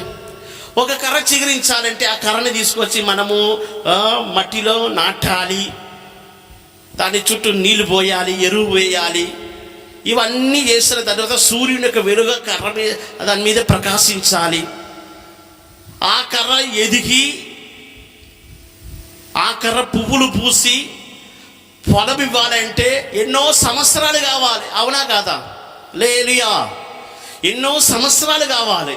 అయినా దేవుని యొక్క సన్నిధానములో ఉంచబడినటువంటి ఈ కర్ర ఒక రాత్రిలో చిగురించట మాత్రమే కాక పువ్వులు పూసి బాదామ పళ్ళు గలదాయను. హల్లెలూయా. దీనికి అర్థం ఏంటి? ఈ దినాల్లో దేవుని సన్నిధి యొక్క విలువ ఎలాంటిది అనేది మనం గ్రహించుకోలేకపోతున్నాం. దేవుని సన్నిధి ఎంత శ్రేష్టమైనది. నీవు కూర్చుండి ఉన్న దేవుని సన్నిధి సాధారణమైనది కాదు. నా నామమున ఇద్దరు ముగ్గురు ఎక్కడ కూడి ఉందరో అక్కడ వారి మధ్యలో నేను ఉందును. యేసయ్య మన మధ్యలో ఉన్నాడు. విశ్వాసం కలిగిన వారు ఒక హల్లెలూయా చెప్పండి. నా నామమును జ్ఞాపకార్థం చెయ్యి ప్రతి స్థలములో నేను నీ వద్దకు వచ్చి నిన్ను ఆశీర్వదించెదను. నీవు నన్ను ఎక్కడెల్లా జ్ఞాపకార్థం చేసుకొనుచున్నావో, నీ నా నామమును ఎక్కడెల్లా స్మరణ తెచ్చుకొనుచున్నావో, ఎక్కడెల్లా నీవు నన్ను స్తుతించుచున్నావో, ఎక్కడెల్లా నీవు నన్ను ఆరాధించుచున్నావో అక్కడెల్లా నేను నీ వద్దకు వచ్చి నిన్ను ఆశీర్వదించదను. దేవుని యొక్క సన్నిధి మనకు అనుగ్రహించబడుచున్నది. భూమి ఆకాశమును సృష్టించిన దేవుని యొక్క సన్నిధి ఎంత శ్రేష్టమైనది. ఆ దేవుని యొక్క సన్నిధి యొక్క విలువ ఈ దినాల్లో మనం గ్రహించుకోలేకపోతున్నాం. కాబట్టి మనం కూర్చుండి ఉన్న దేవుని సన్నిధి ఎంత శ్రేష్టమైనది అనేది గ్రహించుకోలేకపోతున్నాం. కాబట్టి దేవుని సన్నిధి యొక్క విలువ మనకు తెలియట్లే. దేవునికి స్తోత్రం. దేవుని సన్నిధి చాలా శ్రేష్టమైనది. ఒక రాత్రిలో ఆ కర్ర చిగురించి పువ్వులు పూసి బాదాము పళ్ళు గడదైందంటే అది దేవుని సన్నిధిలో ఉన్నటువంటి మహిమా ప్రభావమే. దేవుని కదిపరిశుద్ధ నామానికి స్తోత్రం. దేవుని సన్నిధిలో ఉంచబడినందువలనే ఆ కర్ర చిగురించినది, పువ్వులు పూసినది. నీ జీవితము స్తంభం మీద ఎత్తబడినటువంటి ఈ తామర పుష్పం వలె కనబడాలంటే స్తంభము అనే నీ పై భాగము, నీ మనస్సుని తలంపులు ఊగల అన్నిటిలో, నీ శిఖరమున, నీ కొనలో ఈ తామర పుష్పం వంటి పని కలిగి ఉండాలంటే దేవుని సన్నిధిలో సంతోషించే అనుభవం నీలో ఉండాలి. ముఖ్యంగా రాత్రి కాలబడి దేవుని సన్నిధిలో ఉండే జీవితం నీలో ఉండాలి. ఆ కర్ర చిగిరించినది, పువ్వులు పూసినది రాత్రి కాలంలోనే, ఒక్క రాత్రిలోనే జరిగినది. దేవుని కదిపరిశుద్ధ నామానికి స్తోత్రం. రాత్రి కాల ప్రార్థన, రాత్రి కాలంలో మనం దేవుని సన్నిధిలో ఉండే జీవితం చాలా శ్రేష్టమైనది. దేవుని సన్నిధిలో సంతోషించుడి, దేవుని సన్నిధిలో ఉల్లసించుడి, దేవుని సన్నిధిలో ఉన్న ఆశీర్వాదములను అనుభవించుడి. రాత్రి కాలంలో దేవుని సన్నిధానమును కనిపెట్టుడి. ఈ తామర పుష్పం వంటి పని కలిగి ఉండాలంటే చూడండి, ఒక్క రాత్రిలో ఆ కర్ర చిగురించి పువ్వులు పూసినట్లుగా చూస్తున్నాం. మన జీవితము, మన కొన అనే మన శిఖరము, మన తలంపులు ఊహల్లో ఈ తామర పుష్పం వంటి పని కలిగి ఉండాలంటే దేవుని సన్నిధిలో మనం కనిపెట్టాలి. దేవుని సన్నిధిలో సంతోషించే ఒక అనుభవం మనలో ఉండాలి. పరిశుద్ధాత్మలో ఆనందించే జీవితం ఎవరిలో ఉంటున్నదో వారే ఈ తామర పుష్పం వంటి పని కలిగి ఉందరు. వారికి అభివృద్ధిని దేవుడు దయచేస్తాడు. వారు పెరుగునట్లుగా, విస్తరించినట్లుగా దేవుడు చేస్తాడు. దేవుని కదిపరిశుద్ధ నామానికి మహిమ కలుగునుగాక. అందువలన ఈ సాయంకాల సమయంలో మనమందరం ఒక తీర్మానం చేసుకుందాం. దేవుని సన్నిధిలో నాకు సంతోషం ఉంటున్నది.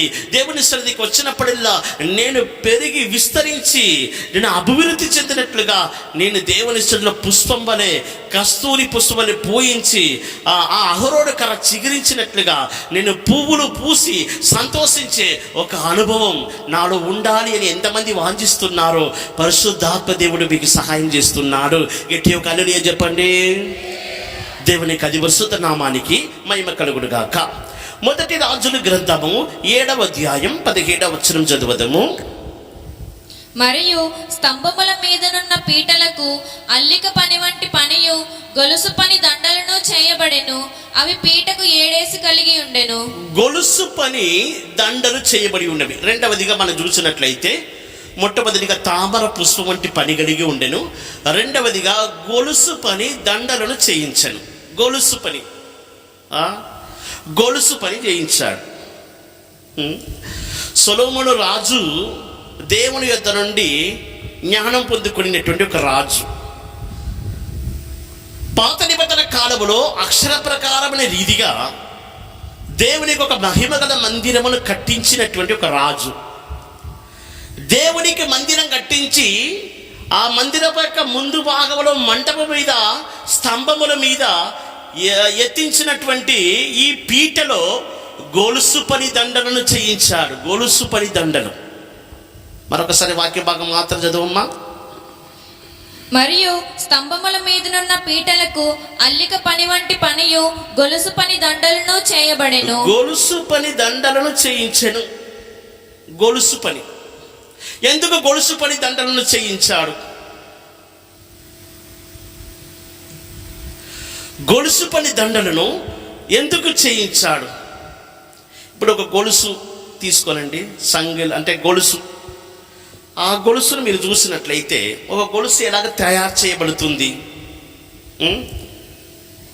ఎట్లా చూడండి, ఒక ఉంగరము ఇంకొక ఉంగరంతో చేరి ఇట్లా ఇట్లా, అలాగే కదా గొలుసు పని.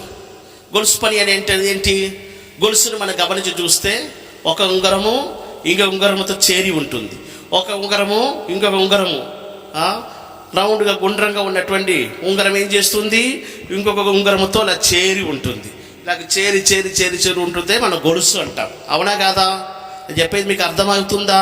అర్థమైందని ఎవరు గట్టిగా కళ్ళలే చెప్పండి. గొలుసు పని దండలను ఈ పీటల మీద చేయించి ఆ స్తంభం మీద ఎత్తించాడు. దేవుని యొక్క అతి పరిశుద్ధ నామానికి స్తోత్రం. ఎంతో ఒక మనోహరమైన రీతిగా జ్ఞానముతో ఈ సొలొమోను రాజు చేసి ఉన్నాడని చూడండి. అక్షర ప్రకారం రీతిగా చేయబడినటువంటి ఈ గొలుసు పని అనేది ఏమిటి? ఒక ఉంగరం ఇంకొక ఉంగరంతో చేరి ఉంది, ఒక ఉంగరం ఇంకొక ఉంగరంతో చేరి ఉంది. ఇలాగే గొలుసు పని. దేవుని యొక్క అతి పరిశుద్ధ నామానికి స్తోత్రం. అది దేనికి సాదృశ్యం?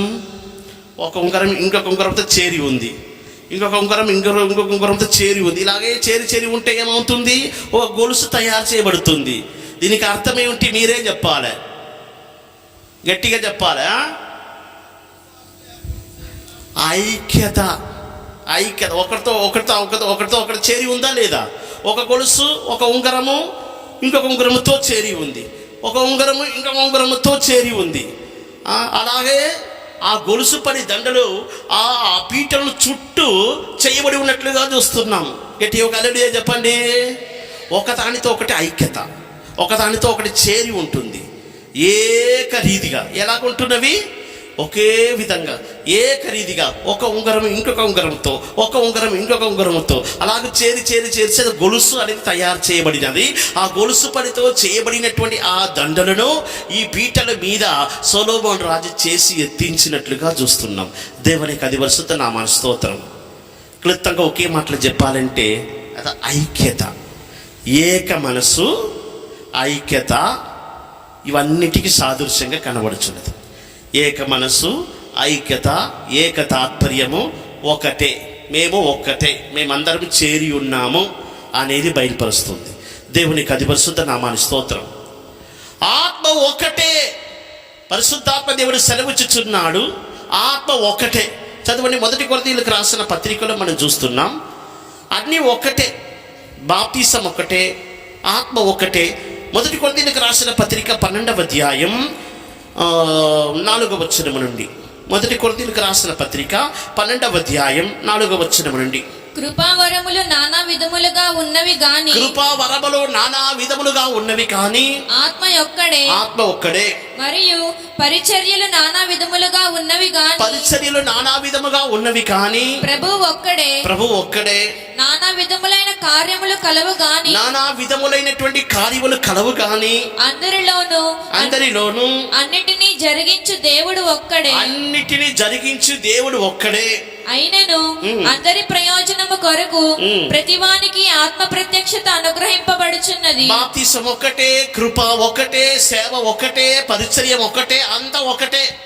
అయినా నానా విధముల రీతిగా సేవ అనేది విభజింపబడి ఉన్నప్పటికీ అంతా ఒకటే. 5వ వచనం అలా చదవమ్మా.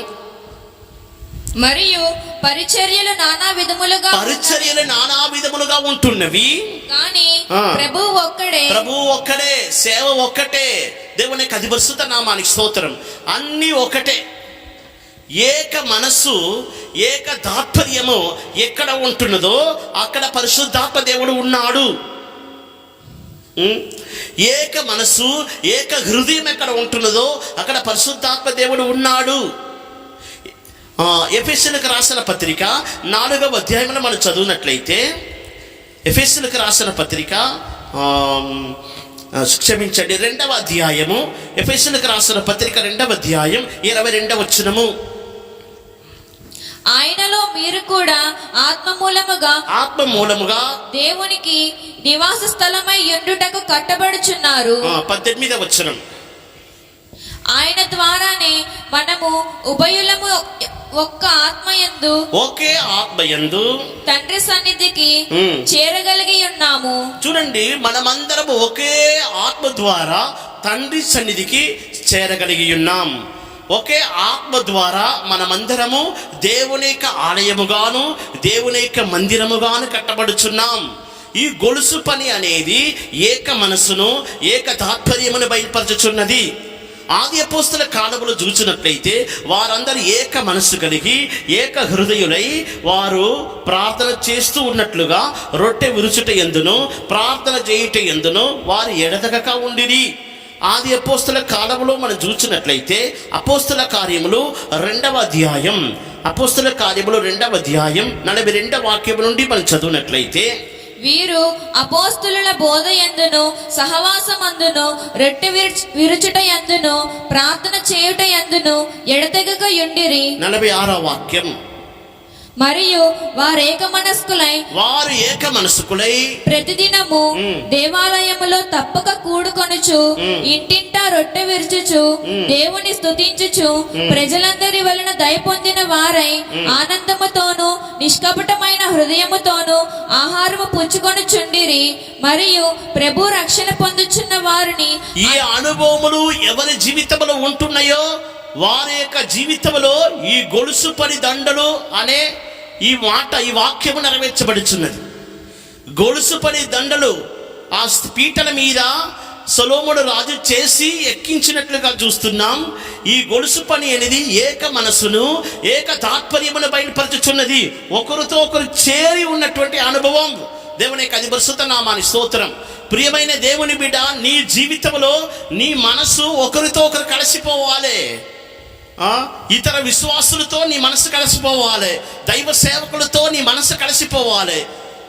ఒకరితో ఒకరు సంఘములో ఉన్నవారు అందరూ ఒకరితో ఒకరు చేరి ఉండాలి. ఒకరితో ఒకరు ఒకే నడిపింపు కింద ఉండాలి. అందరూ ఒకే నాయకుని కింద ఒకే నడిపింపు కింద ఏక మనసు కలిగి రొట్టె విరుచుట యందును ప్రార్థన చేయుట యందును కపటము లేని మనసుతో నిష్కపటమైన మనసుతో వారు ప్రార్థన చేయుచు వారు ఎంతగా ఆది అపోస్తల కాలములో సంతోషంగా జీవించి ఉన్నారు. దేవుని యొక్క పరిశుద్ధ నామానికి స్తోత్రం.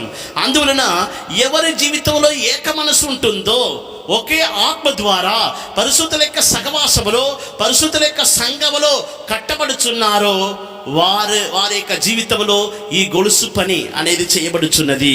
దేవుని యొక్క పరిశుద్ధ నామానికి స్తోత్రం. అందువలన ఈ వాక్యమును విలుచున్న మనము దేవుని యొక్క మందిరములో స్తంభముగా నిలబడాలంటే ఆ మందిరం యొక్క పై భాగంలో శిఖరమున ఆ పీటలో గొలుసు పని దండలను చేయించుచున్నాడు. దేవునికి స్తోత్రం. మనమే ఆ స్తంభము వంటి వారము. మన పై భాగమనే మన మనస్సులో మన శిఖరములో గొలుసు పని ఉండాలి. అంటే ఐక్యత, ఏక మనస్సు, ఏక తాత్పర్యం అనేది ఉండాలి. దేవునికి స్తోత్రం. ఎవరి మీదైనా సంఘములో పగలు ద్వేషము ఏదైనా ఉన్నట్లయితే ఇప్పుడే ఏక మనసు పొందుకోవాలి. ఒకరితో ఒకరు కలిసి ఒకరితో ఒకరు చేరి గొలుసు పని మనలో చేయబడి శిఖరమున గొలుసు పని దండలు చేయబడి ఆ పీటల మీద ఎత్తించబడి ఉన్నవి. దేవుని యొక్క పరిశుద్ధ నామానికి స్తోత్రం. ఐక్యత, పరిశుద్ధాత్మ దేవుడు ఐక్యపరచుచున్నాడు. పరిశుద్ధాత్మ దేవుడు జతపరచుచున్నాడు. దేవుని యొక్క పరిశుద్ధ నామానికి స్తోత్రం. అందువలన సాతాను ఏం చేస్తాడంటే విడదీస్తున్నాడు, ఐక్యత లేకుండా చేస్తున్నాడు. సత్యమును మనం గ్రహించుకొని ఈ గొలుసు పని అనేది మనలో కలుగజేయబడినట్లుగా దేవుని వాక్యమునకు సమర్పించుకునేదాం. దేవుని యొక్క పరిశుద్ధ నామానికి స్తోత్రం. 1 రాజుల గ్రంథము 7వ అధ్యాయము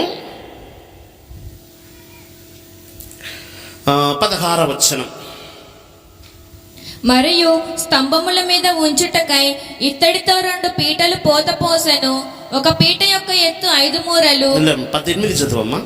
ఇలాగున అతడు స్తంభములను చేసి మీది పీటలను కప్పుటకు చుట్టూను అల్లిక పని 2 వరుసలు దానిమ్మ పండ్లతో చేసెను.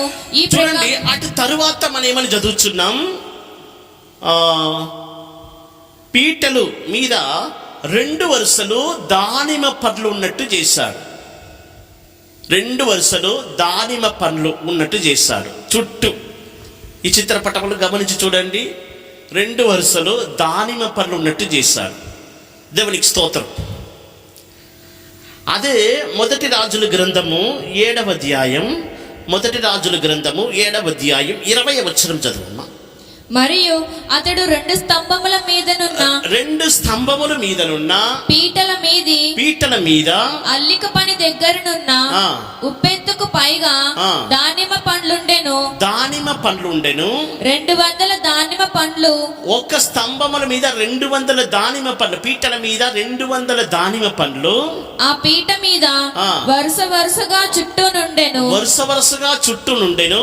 ఈ స్తంభములను అతడు పరిశుద్ధ స్థలపు మంటపములో ఎత్తించెను. దేవునికి స్తోత్రం. ఈ చిత్రపటమును గమనించండి. 2 వరుసలు దానిమ్మ పండ్లు ఈ పీటలను చుట్టూ ఉన్నట్టు చేయబడినది. తెలుగు భాషలో అయితే 2 వరుసలు దానిమ్మ పండ్లు అని రాయబడి ఉంది. 2 వరుసలు దానిమ్మ పండ్లు. మూల భాషలో ఏమని రాయబడి ఉన్నదంటే విచ్చిన దానిమ్మ పండ్లు.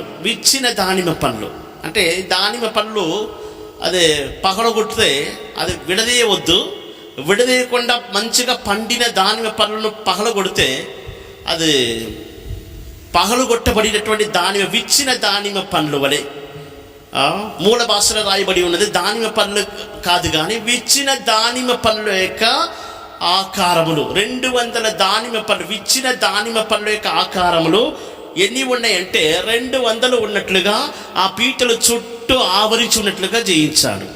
గట్టిగా ఒక హల్లెలూయా చెప్పండి. దేవుని యొక్క అతి పరిశుద్ధ నామానికి మహిమ కలుగును గాక.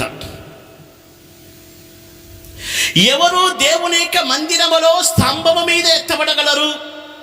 దేవుని యొక్క మందిరములో స్తంభముగా నిలబడగలరు.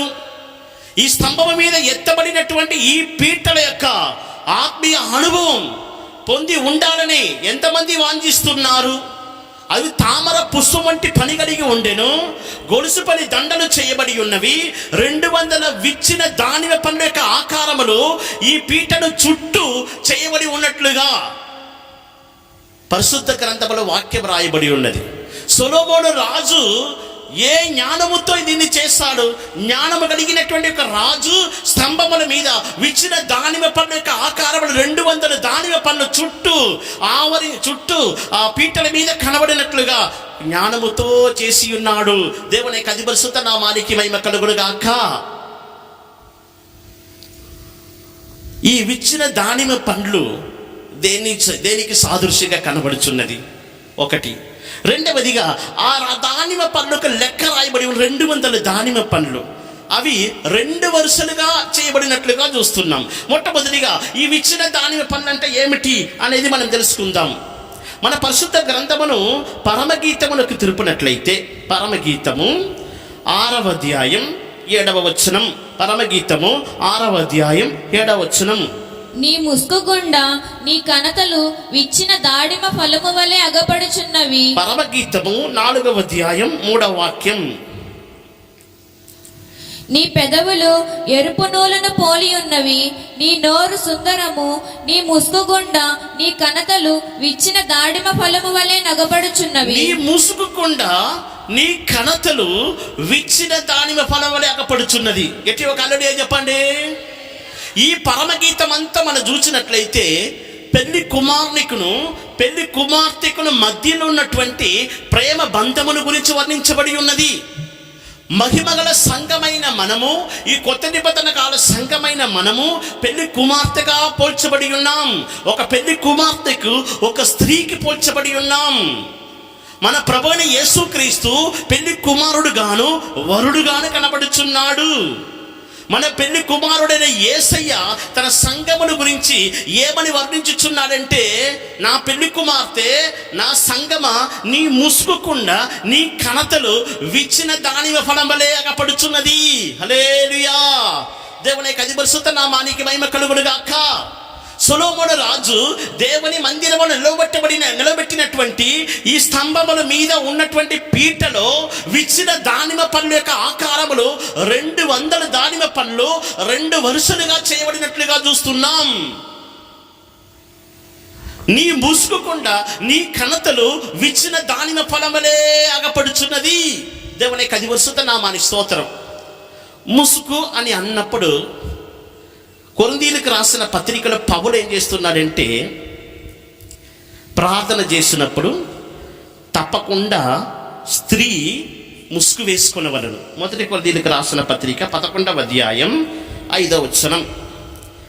ఏ స్త్రీ తల మీద ముసుగు వేసుకొనక ప్రార్థన చేయునో లేక ప్రవచించునో ఆ స్త్రీ తన తలను అవమానపరచును, ఏలయనగా అది ఆమెకు క్షౌరము చేయబడే. మొదటి కొరింథీయులకు రాసిన పత్రిక 11వ అధ్యాయం 10వ వచనం. ఇందువలన దేవదూతలను బట్టి అధికార సూచన స్త్రీకి తల మీద ఉండవలెను. స్త్రీ ప్రార్థన చేసినప్పుడు, ప్రవచించినప్పుడు దేవదూతలను బట్టి తన తల మీద ముసుగు వేసుకున్నవలను. ముసుగు లేకుండా ఉండవద్దు. దేవుని 10 నామానికి స్తోత్రం.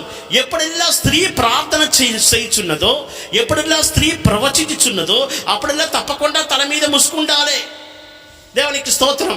పాత నిబంధన కాలంలో మనం చూసినట్లయితే మోసే తన ముఖం మీద ముసుగు వేసుకున్నాడు. ఎందుకు వేసుకున్నాడంటే ఇజ్రాయేలు జనులు మోసే యొక్క ముఖమును చూడలేకపోయారు. సీనాయి పర్వతము నుండి దేవుని సన్నిధానములో ఉండి ప్రార్థన చేసి కిందకి దిగి వచ్చినప్పుడు మోసే యొక్క ముఖం ప్రకాశించినందువలన మోసే ఏం చేశాడంటే పాత నిబంధన కాలపు ఆ గ్రంథం చదువునప్పుడల్లా తన ముఖం మీద ముసుగు వేసుకున్నట్టు మేము వేసుకున్నాము అని పౌలు చెప్పుచున్నాడు.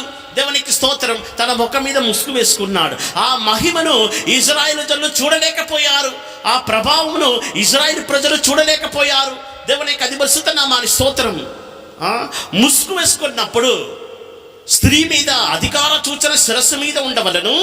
ఆ స్త్రీ దేవదూతలను బట్టి ప్రవచించినప్పుడు దేవుని యొక్క సన్నిధానములో ప్రార్థన చేసినప్పుడల్లా ముసుగు వేసుకోవాలి. పెళ్లి కుమారుడు పెళ్లి కుమార్తె సంగమును గురించి ఏమని చెప్పుచున్నాడు? నీ ముసుగుకుండా నీ కణతలు విచ్చిన దానిమ ఫలమలే అగపడుచున్నది. దేవునికి స్తోత్రం. నీ కణతలు ప్రార్థన చేసినప్పుడు, అంటే నీ ముసుగుకుండా అన్నప్పుడు ప్రార్థన జీవితానికి సాదృశ్యం. ముసుగు వేసుకున్నప్పుడల్లా ప్రార్థన. ముసుగు అనే సత్యం దేనికి బదిలిపరుస్తుందంటే దేవునికి సన్నిధిలో ఉన్నప్పుడు ప్రార్థన చేసినప్పుడల్లా నీ తల మీద ముసుకుండాలి. నీ ముసుగుకుండా నీ కణతలు విచ్చిన దానిమ ఫలే అగపడుచున్నది. కణతలు అన్నప్పుడు, కణతలు అంటే ఏంటంటే తెలుగు భాషలో స్వచ్ఛమైన తెలుగులో కణతలు అంటే ఈ భాగం అంటే మన 2 కళ్ళుకి యువతల భాగం అవతల భాగం, ఈ భాగమే కణతలు. తమిళ భాషలో మూల భాషలో ఏమని రాయబడి ఉన్నదంటే ఈ భాగమే కణతలు అని చెప్పబడి, అంటే ఇక్కడ నుంచి ఇక్కడ వరకు ఉన్నటువంటి ఈ భాగములో కణతలు అని చెప్పబడుచున్నది. దేవుని 10 నామానికి మహిమ కలుగును గాక. నీ కణతలు నీ ప్రార్థన చేసుకున్నప్పుడు నీ ముసుగు గుండా విచ్చిన దానిమ ఫలం వలె అగపడుచున్నది. దేవుని 10 నామానికి స్తోత్రం. విచ్చిన దానిమ పండు, మంచిగా పండినటువంటి ఒక దానిమ పండుని తీసుకొని దాన్ని పగలగొట్టి చూడండి. లోపల గింజలు ఏ రంగులో ఉంటున్నవి? ఎరుపు రంగులు కనబడతాయి. ఎరుపు రంగులు కనబడతాయి. మంచిగా పండినటువంటి ఒక పరిపూర్ణంగా పండినటువంటి దానిమ పండ్లు అని పగలగొట్టి చూస్తే లోపట భాగంలో గింజలు చూసినట్లయితే ఎర్రగా ఉంటాయి. దేవుని 10 నామానికి స్తోత్రం. మన ప్రార్థన జీవితం ముసుగుకుండా మన కణతలు ఎర్రగా ఉన్నటువంటి దానిమ గింజలు వలె, విచ్చిన దానిమ ఫలం వలె అగపడాలంటే మనం ఏం చెయ్యాలి? నేను చెప్పే సత్యం మీకు అర్థమవుతుందా? అందుకే ఇదే వాక్యమును గురించి ఇదే పరమగీతములో 4వ అధ్యాయం 1వ వాక్యం చదివినట్లయితే ముసుగుకుండా నీ కళ్ళు ఎలాగ కనబడుచున్నవి? చదవండి. నా ప్రియురాలా, నీవు సుందరివి, నీ ముసుగుగుండా నీ కన్నులు గువ్వ కన్నుల వలె కనబడుచున్నవి. నీ ముసుగుగుండా నీ కళ్ళు గువ్వ కళ్ళు, నీ ముసుగుగుండా నీ కణతలు విచ్చిన దానిమ ఫలం వలె అగపడుచున్నవి. గువ్వ కన్ను గమనించి చూడండి, ఎల్లప్పుడూ గువ్వలు పావురములు అవి మూలుగుచూ ఉంటున్నవి. ఎర్రగా ఉంటుండే గువ్వ కళ్ళు, పావురం యొక్క కళ్ళు నీ ముసుగుకుండా. కృతగా ఒకే మాటలో చెప్పాలంటే మన కణతలు విచ్చిన దానిమ్మ ఫలం వలె, మన కళ్ళు గువ్వ కళ్ళు వలె అగపడాలంటే ఎల్లప్పుడూ కళ్ళు ఎర్రగా ఉండాలి. కళ్ళు ఎర్రగా ఉండాలి. కళ్ళు ఎర్రగా ఉండాలంటే అర్థం ఏంటి? ఎల్లప్పుడూ మనము ఏడ్చి కన్నీళ్ళు కాచి ప్రార్థన జీవితం. కన్నీళ్ళు విడిచి చూడండి, కళ్ళు ఎర్రగైపోతుంది. అవునా కాదా? బాగా కన్నీళ్ళు విడిచి చూడండి, కన్నీళ్ళు విడిచి ప్రార్థన చేసి చూడండి. మీ కళ్ళు ముసుగుకుండా నీ ప్రార్థనలో నీ కళ్ళు, నీ కణతలు చూసినట్లయితే గువ్వ కళ్ళు వలె, పావురపు కళ్ళు వలె, విచ్చిన దానిమ్మ ఫలం వలె అగపడుచున్నది. క్లుప్తంగా ఒకే మాటలో చెప్పాలంటే ఈ విచ్చిన దానిమ్మ పళ్ళు అనేది కన్నీటి ప్రార్థన జీవితానికి సాదృశ్యం. నీ ముసుగుకుండా నీ కణతలు ఎలాగుండాలి, నీ ముసుగుకుండా నీ కళ్ళు ఎలాగుండాలి? పావురం వలె, గువ్వ కళ్ళు వలె, పావురపు కళ్ళు వలె, విచ్చిన దానిమ్మ ఫలం వలె అగపడాలంటే నువ్వు కన్నీటి ప్రార్థన నీ జీవితంలో ఉండాలి. గట్టి ఒక హల్లెలూయా చెప్పండి. దేవుని యొక్క పరిశుద్ధ నామానికి స్తోత్రం. ఎవరి జీవితంలో కన్నీటి ప్రార్థన జీవితం ఉంటున్నదో వారి యొక్క ముసుగుకుండా వారి యొక్క ప్రార్థన జీవితంలో వారి యొక్క కణతలు విచ్చిన దానిమ్మ ఫలం వలె అగపడును.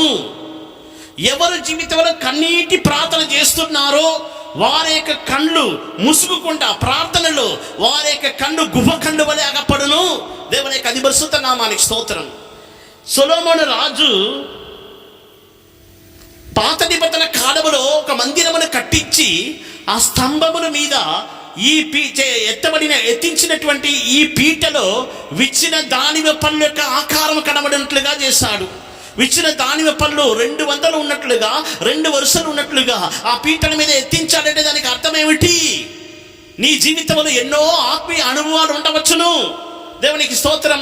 ఈ మందిరంలో ఉన్నటువంటి అన్ని అనుభవాలు, ఆత్మీయ అనుభవాలు నీ జీవితంలో కలిగి ఉండవచ్చును. ఈ స్తంభములో ఉన్నటువంటి ఎన్నో ఆత్మీయ అనుభవాలు నీ జీవితంలో కలిగి ఉండవచ్చును.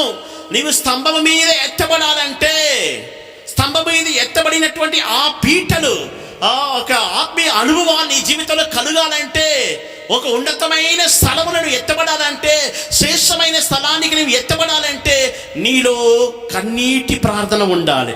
ఎవరి జీవితం యొక్క ఘనతలు వారి యొక్క ప్రార్థనలో విచ్చిన దానిమ్మ ఫలం వలె అగపడుచున్నదో వారినే దేవుడు ఏం చేస్తాడంటే స్తంభముల మీద ఎత్తిస్తాడు. ఉన్నతమైన స్థలంలో కూర్చోబెడతాడు. ఉన్నతమైన స్థలంలో కూర్చోబెడతాడు. దేవునికి స్తోత్రం. దానికి పైన ఉన్నతమైన స్థలం అనేది లేదు. అది ఉన్నతమైన స్థలంలో కూర్చోబెడతాడు. కన్నీటి ప్రార్థన చేసేవారు. కన్నీటి ప్రార్థనలో నీ ముసుగుకుంటే ఎర్రగా మారిపోవాలి. నీ కళ్ళు ఎర్రగా మారిపోవాలి. దానిమ్మ గింజలు వలె మారిపోవాలి. విచ్చిన దానిమ్మ ఫలం వలె అగపడాలి. గువ్వ కళ్ళు వలె మార్చబడాలి. కన్నీటి ప్రార్థన. దేవుని యొక్క పరిశుద్ధ నామానికి స్తోత్రం. ఎవరి జీవితంలో కన్నీటి ప్రార్థన చేస్తున్నారో, ఎవరి జీవితంలో వారి యొక్క ముసుగుకుండా కణతలు విచ్చిన దానిమ్మ ఫలములు అగపడుచున్నదో వారే స్తంభం మీద నిలబెట్టబడగలరు. దేవుని యొక్క పరిశుద్ధ నామానికి స్తోత్రం. ఉన్నతమైన స్థలములో ఉన్నట్లుగా దేవుడు వాటిని హెచ్చిస్తాడు. నీ జీవితంలో అనేక విధముల రీతిగా నీవు కొదువు కలిగి ఉన్నావు. నీ కుటుంబ జీవితంలో ఆశీర్వాదం లేదు. నీ ఇంట్లో ఆశీర్వాదం లేదు. నీ పిల్లల మధ్యలో ఆశీర్వాదం లేదు. నువ్వు ఎన్నో శోధనలు ఎదుర్కొనిచున్నావు. నీవు విడుదల లేని స్థితిలో నీవు కనబడుచున్నావు. ఒక రహస్యమైన పరిశుద్ధాత్మ దేవుడు నీకు బయలుపరచుచున్నాడు. ఆ రహస్యం ఏమిటి? కన్నీటి ప్రార్థన నీలో ఉంటున్నదా? కన్నీటి ప్రార్థన అనేది మన జీవితంలో గొప్ప కార్యాలు చేస్తుంది. అందుకే అదే పరమగీతము 5వ అధ్యాయంలో చూసినట్లయితే, నా ప్రియురాల, నా సహోదరి, నీవు ఒక్క చూపుతో నన్ను వశపరుచుకుంటివి. క్షమించండి, పరమగీతము 4వ అధ్యాయం 9వ వచనం. నా సహోదరి ప్రాణేశ్వరి, నీవు నా హృదయమును వశపరుచుకొంటివి. ఒక చూపుతో నా హృదయమును వశపరుచుకొంటివి. నీ హారములలో ఒక దాని చేత నన్ను వశపరుచుకొంటివి. నీ కళ్ళు ఒక్కదానితో, ఒక్క చూపుతో నన్ను వశపరుచుకొంటివి. ఒక చూపు అని రాయబడి ఉన్నది. మూల భాషలో ఏమని రాయబడి ఉన్నదంటే, నీకు 2 కళ్ళు ఉన్నాయి. ఆ 2 కళ్ళలో ఒక కన్నుతో నీవు నన్ను వశపరుచుకున్నావు. యేసయ్యని వశపరుచుకునేది ఏంటంటే మన కళ్ళు ద్వారానే. విచ్చిన దానిమ్మ ఫలం వలె అగపడుచున్నటువంటి మన కళ్ళు ద్వారానే, గువ్వ కళ్ళు వలె ఎర్రగా కనబడుచున్నటువంటి మన కళ్ళు ద్వారానే మన యేసయ్యను మనం వశపరచుకొనగలం. యేసయ్యను వశపరచుకోవాలని ఎంతమంది కోరుచున్నారు? దేవుడు మీ తట్టు తిరగాలని ఎంతమందికి వాంఛ ఉంటున్నది? దేవుడు నా కష్టాలను చూడాలి, ప్రభుని నా వైపు తిరుపుకోవాలని ఎంతమంది వాంఛిస్తున్నారు? నీ జీవితంలో కన్నీటి ప్రార్థన ఉండాలి. దేవుని యొక్క పరిశుద్ధ నామానికి స్తోత్రం. ఎవరి యొక్క కళ్ళు విచ్చిన దానిమ్మ ఫలం వలె ముసుగుకుండా ప్రార్థనలో కనబడుచున్నదో వారే యేసయ్యను ఆకర్షించుకొనగలరు, వారే యేసుప్రభుని తన వైపు తిరుపుకొనగలరు, దేవుని తన వైపు తిరుపుకొనగలరు. ఈ దినములో మనం ఒక తీర్మానం చేస్తాము. దేవుని సన్నిధానంలో కన్నీటి ప్రార్థన మనకు కలుగునట్లుగా దేవుని సన్నిధానంలో మనం సమర్పించుకుందాం. పరమగీతము, అదే పరమగీతము 7వ అధ్యాయం 4వ వాక్యం చదివినట్లయితే, పరమగీతము 7వ అధ్యాయం 4వ వచనం, నీ కందరము దంతగోపుర రూపము, నీ నేత్రములు జలపూర్ణమైన హెష్బోను పట్టణముననున్న 2 తటాకములతో సమానములు. నీ నేత్రములు ఎలాగ కనబడుచున్నదంటే హెష్బోను పట్టణములో ఉన్నటువంటి 2 తటాకములతో సమానంగా కనబడుచున్నది. తటాకం అనేది ఏంటి? పారుచున్న నీళ్ళను నది అంటాం. ఇక తరువాత నీళ్ళు ఆగి ఉన్న ప్రదేశంలో చెరువు అంటాం. తటాకం అంటే ఏంటంటే కోనేరు. క్లుప్తంగా ఒకే మాటలో మన భాషలో అర్థమైనట్టు చెప్పాలంటే కోనేరు, పెతెస్తా కోనేరు గురించి మన వాక్యంలో చూస్తున్నాం. నీళ్లు నిలువ ఉన్నటువంటి ఒక చిన్న స్థలం, చిన్న ప్రదేశం, అదే తటాకం. నీ నేత్రములు ఎలాగ కనబడుచున్నది? హెష్బోను పట్టణములో ఉన్నటువంటి 2 తటాకములతో సమానం. అంటే నీ నేత్రములు ఎప్పుడు చూసినా నీళ్లు నిలిచి ఉన్నట్టే కనబడుచున్నది. నీ కళ్ళు ఎప్పుడు చూసినా నీళ్లు నిలిచి ఉన్నటువంటి తటాకముతో సమానంగా కనబడుచున్నది. దేవునికి స్తోత్రం. యేసయ్య మన ప్రతి ఒక్కరిని చూసి ఈ మాట చెప్పగలరా? నీ నేత్రములు చూస్తే తటాకముతో సమానంగా ఉంటున్నదని యేసయ్య మన గురించి చెప్పాలంటే మన కళ్ళలో నీళ్లు ఉండాలనా వద్దా? తటాకముల వల్ల నీళ్లు నిలిచి ఉండాలనా వద్దా? ఎవరి జీవితంలో కన్నీటి ప్రార్థన ఉంటున్నదో వారి యొక్క కళ్ళు తటాకముతో సమానంగా ఉండును. దేవుని యొక్క పరిశుద్ధ నామానికి స్తోత్రం. అందువలన ఈ సాయంకాల సమయంలో దేవుని వాక్యములకు మనం సమర్పించుకునేదము. ఎవరు స్తంభము మీద ఎత్తబడగలరు? ఎవరికి జయ జీవితము? ఎవరు జయించుదరు? కన్నీటి ప్రార్థన కలిగిన వారు. దేవునికి స్తోత్రం. కన్నీటి ప్రార్థన చేస్తే దానికి సాటి అయినది ఏదీ లేదని తెలుసుకోవాలి. బెన్నీ హిన్ ఆయన సేవను ఎక్కడ నేర్చుకున్నారంటే, ఒక ఇండిపెండెంట్ సేవకురాలు క్యాథరిన్ కుల్మన్ అనే ఒక సహోదరి యొద్ద నుండి సేవ నేర్చుకున్నాడు. క్యాథరిన్ కుల్మన్ ఆమె ఎక్కడెల్లా కూటాలు కన్వెన్షన్ నడిపిస్తున్నారో అక్కడెల్లా వ్యాధిగ్రస్తులు, గుడ్డివారు, కుంటివారు వీళ్ళందరూ ముందుగానే వచ్చే మైదానంలో పడి ఉంటారు. అందువల్ల 3 రోజులకు ముందే ఆ మైదానంలో క్లోజ్ చేసేస్తారు, సిద్ధపాటు పనులు చేయాలని. దేవునికి స్తోత్రం. ఒకరోజు ప్రెస్ మీట్లో ఆమెని ప్రశ్న అడిగారు. ఇంతమంది వ్యాధిగ్రస్తులు స్వస్థపరచుచున్నారు, ఇంతమందికి ఉన్నట్టు దయ్యాలు పారిపోవచ్చున్నాయి, అద్భుతాలు మహత్కార్యాలు చేస్తున్నారు, ఈ ఆత్మీయ వరం మీరు ఎలాగ సంపాదించారని అడిగారు. ఆమె ఏమన్నదంటే, మీరు అన్నట్టు నాకు ఏ ఆత్మీయ వరాలు లేవు, స్పెషల్ వరాలు నాకేమీ లేవు. నా యొద్ద ఉన్నది ఒకటి కన్నీటి ప్రార్థన. నేను రాత్రికాలం అంతా ఈ వ్యాధిగ్రస్తుల కొరకు, ఈ కుంటివారు కొరకు, ఈ గుడ్డివారు కొరకు, ఈ దయ్యం పట్టిన వారి కొరకు, ఈ బీద ప్రజల కొరకు నేను దేవుని సన్నిధిలో కన్నీరు కాచి ప్రార్థన చేస్తాను.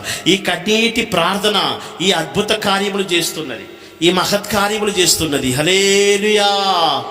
ఎవరి జీవితంలో అద్భుతములు, మహత్కార్యములు, సూచక్రియలు జరగాలని కోరుకుంటున్నారో ఈ దినములో ఒక తీర్మానం చేయండి. కన్నీటి ప్రార్థన.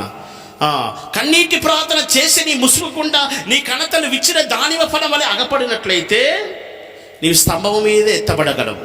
నీ నివాస స్థలము స్తంభము మీద ఉండును. దేవుని యొక్క పరిశుద్ధ నామానికి స్తోత్రం. అంతేగాక నీ పై భాగము, నీ శిఖరములో ఈ ఆత్మ నీలో క్రియ చేయాలి. కన్నీటి ప్రార్థన నీ శిరస్సులో క్రియ చేయాలి, నీ మనస్సులో క్రియ చేయాలి. విచ్చిన దానిమ్మ ఫలం వలె అగపడాలి. నీ కళ్ళు నీ ముసుగుకుండా గువ్వ కళ్ళు వలె అగపడాలి. దేవుని యొక్క పరిశుద్ధ నామానికి స్తోత్రం. అందువలన కన్నీటి ప్రార్థన చేసే అనుభవం మనలో ఉన్నట్లయితే అదే ఈ విచ్చిన దానివ పండ్లకు సాదృశ్యం. దేవునికి స్తోత్రం. స్తంభముల మీద ఎత్తబడినటువంటి ఈ విచ్చిన దానివ పండ్లు 200 దానివ పండ్లు ఉండే. 200 అని అన్నప్పుడు మనకందరికి బాగా తెలుసు. 200 ఆత్మ, నీ కలిగిన ఆత్మ వరములు 200 నా మీదికి రావాలన్నాడు ఎలీషా. అదే ప్రకారం 200గా మనము కన్నీటి ప్రార్థన 200 ఆత్మ పొందాలి. పరిపూర్ణమైన కన్నీటి ప్రార్థన ఎవరి జీవితంలో ఉంటున్నదో వారే స్తంభములుగా మార్చబడగలరు. పీటలో ఉన్నటువంటి ఆత్మీయ అనుభవం అది 2 వరుసలు ఉన్నట్లుగా వాక్యంలో మనం చూస్తున్నాం. 2 వరుసలు కలిగి ఉన్నవి. 2 అనే సంఖ్యను గురించి మనం చూసినట్లయితే మత్తయి సువార్త 21వ అధ్యాయమునకు మన పరిశుద్ధ గ్రంథమును తిరుపునప్పుడు 2 అనే సంఖ్యలో యేసయ్య ఏమంటున్నాడు, ఈ 2 ఆజ్ఞలన్నీ ప్రవచనములన్నిటికీ మూలమై ఉన్నది. మత్తయి సువార్త 22వ అధ్యాయం, మత్తయి సువార్త 22వ అధ్యాయం 37వ వచనము నుండి. అందుకు ఆయన, నీ పూర్ణ హృదయముతోను, నీ పూర్ణాత్మతోను, నీ పూర్ణ మనస్సుతోను నీ దేవుడైన ప్రభువుని ప్రేమింపవలనన్నదియే ఇది ముఖ్యమైనదియు మొదటిదియునైన ఆజ్ఞ. నిన్ను వలె నీ పొరుగువాణ్ణి ప్రేమింపవలను. 2వ ఆజ్ఞయు దాని వంటిదే. ఈ 2 ఆజ్ఞలు ధర్మశాస్త్రం అంతటికి, ఈ 2 ఆజ్ఞలు ధర్మశాస్త్రం అంతటికి ప్రవక్తలకు ఆధారమై ఉన్నది. ఈ 2 ఆజ్ఞలు ధర్మశాస్త్రం అన్నిటికీ ప్రవచనములన్నిటికీ ఆధారముగా ఉంటున్నది. దేవునికి అతి పరిశుద్ధ నామానికి స్తోత్రం. అందువలన ఈ 2 వరుసలు అనేది ఈ ప్రేమ ఆజ్ఞలకు సాదృశ్యం. ఇవన్నీ మన జీవితంలో కలిగి ఉన్నప్పుడు మాత్రమే ఈ పీటల యొక్క ఆత్మీయ అనుభవాలు ఈ భూమి మీద మనం పొంది ఉండగలం. రాబో యుగములో దేవుని యొక్క మందిరములో మన స్తంభముగా నిలపబడాలంటే స్తంభము మీద ఉన్నటువంటి ఈ పీటల యొక్క అనుభవం మన జీవితంలో పొంది ఉన్నట్లుగా వాక్యములకు మనం సమర్పించుకొనిదాం. అందరు కళ్ళు మూసుకొనిదాము. ప్రభు యొక్క మహిమ మన మధ్యలో ప్రకాశించుచున్నది. ఇంతటితో ఈ పీటల గురించిన ఉపదేశము, ఈ స్తంభమును గురించిన ఉపదేశం అనేది పూర్తిగా మనం తెలుసుకొని ఉన్నాం. ఇక రేపటి దినము మనము ఈ ఆవరణ స్థలములు ఉన్నటువంటి ఇతడి సముద్రమును గురించి వాక్యమును తెలుసుకొనబోచున్నాం. ఈ 6 దినాలు ఈ దేవుని మందిరములో గర్భాలయములు ఉన్నటువంటి 2 కెరూబుల గురించిన ఉపదేశమును, అటు తర్వాత సొలొమోను మందిరం యొక్క మండపములు ఉన్నటువంటి 2 స్తంభముల మీద ఎత్తబడిన పీటల గురించి వాక్యములు మనం తేటగా తెలుసుకున్నాం. ఇవన్నీ ఈ వాక్యముల యొక్క ఉపదేశములు, సత్యములు ఇవన్నీ మన జీవితం నెరవేర్చబడినట్లుగా ప్రభు మనకు సహాయం చేయునుగాక. రేపటి దినము మనము ఆవరణ స్థలము ఉన్నటువంటి ఇతడి సముద్రములు తెలుసుకుందాం. అందరి కళ్ళు మూసుకున్నదము, లేచి నిలబడదాము. ఆమేన్. స్తోత్రం, స్తోత్రం, స్తోత్రం, స్తోత్రం. ప్రార్థన బలము పెంచు, విజయ పదము చేరు. ప్రార్థన బలము పెంచు, విజయ పదము చేరు. క్రీస్తు సువార్త చాటించు, సియోని వాసము పొందు. క్రీస్తు సువార్త చాటించు, సియోని వాసము పొందు. ప్రార్థన బలము పెంచు, విజయ పదము చేరు. ప్రార్థన బలము పెంచు, విజయ పదము చేరు. ప్రార్థన బలము పెంచు, విజయ పదము చేరు. ఆమేన్. హల్లెలూయా, హల్లెలూయా, హల్లెలూయా. ఆమేన్. నిగడబంకన పదక హిటబన చపరక నిసంతుడ మెనాయన హిటపకందుమే. దయచేసి ఎవ్వరు కళ్ళు తెరవద్దు. అందరు కళ్ళు మూసి ఉండండి. మీ ముందు యేసయ్య ఉన్నాడని నమ్మండి. నీ ముసుగుకుండా నీ కణతలు విచ్చిన దానిమ ఫలవలే అగపడుచున్నదని యేసయ్య నిన్ను చూసి చెప్పగలడా? 200 విచ్చిన దానిమ పళ్ళ యొక్క ఆకారముల రూపములు ఆ స్తంభముల మీద ఉన్న పీటల మీద ఎత్తించబడి ఉండెను. ఆమేన్. నీవు ఆ పైన ఆ పీటల యొక్క ఆత్మీయ అనుభవం పొంది ఉండాలంటే కన్నీటి ప్రార్థన నీకు కావాలి. అదొక కృప. ప్రభువా, నీ సన్నిధానములను కన్నీటి ప్రార్థన చేయనట్లుగా నాకు కృపను అనుగ్రహించుము. నీ సన్నిధానములో కన్నీటి ప్రార్థన ఆత్మ నాకు కావాలి. నా కళ్ళు గుహ కళ్ళు వలె ఉన్నట్లుగా ప్రార్థన ఆత్మ నాకు దయచేయమని అందరూ అడగండి. ఎవరి విశ్వాసంతో అడుగుచున్నారో వారి మీద ఇప్పుడే ఒక ప్రార్థన ఆత్మ అనేది దిగి రాబోచున్నది. ఆమె పరిశుద్ధాత్మ దేవుడు నీ మీద దిగుచున్నాడు. ప్రార్థన ఆత్మను నీలో కుమరించుచున్నాడు. నీ కన్ను గుహ కళ్ళునే ఉన్నట్లుగా నీకు కృపను అనుగ్రహించుచున్నాడు. హల్లెలూయా, హల్లెలూయా, హల్లెలూయా, హల్లెలూయా, హల్లెలూయా. ప్రార్థన బలము పెంచు, అందరూ పాడండి. అందరూ కృపను పొందండి. ఆమేన్. ప్రార్థన బలము పెంచు, విజయపథము చేరు, క్రీస్తు సువార్త చాటించు, సియోను నివాసము పొందు, క్రీస్తు సువార్త చాటించు, సియోను నివాసము పొందు. ప్రార్థన బలము పెంచు, విజయపథము చేరు, ప్రార్థన బలము పెంచు,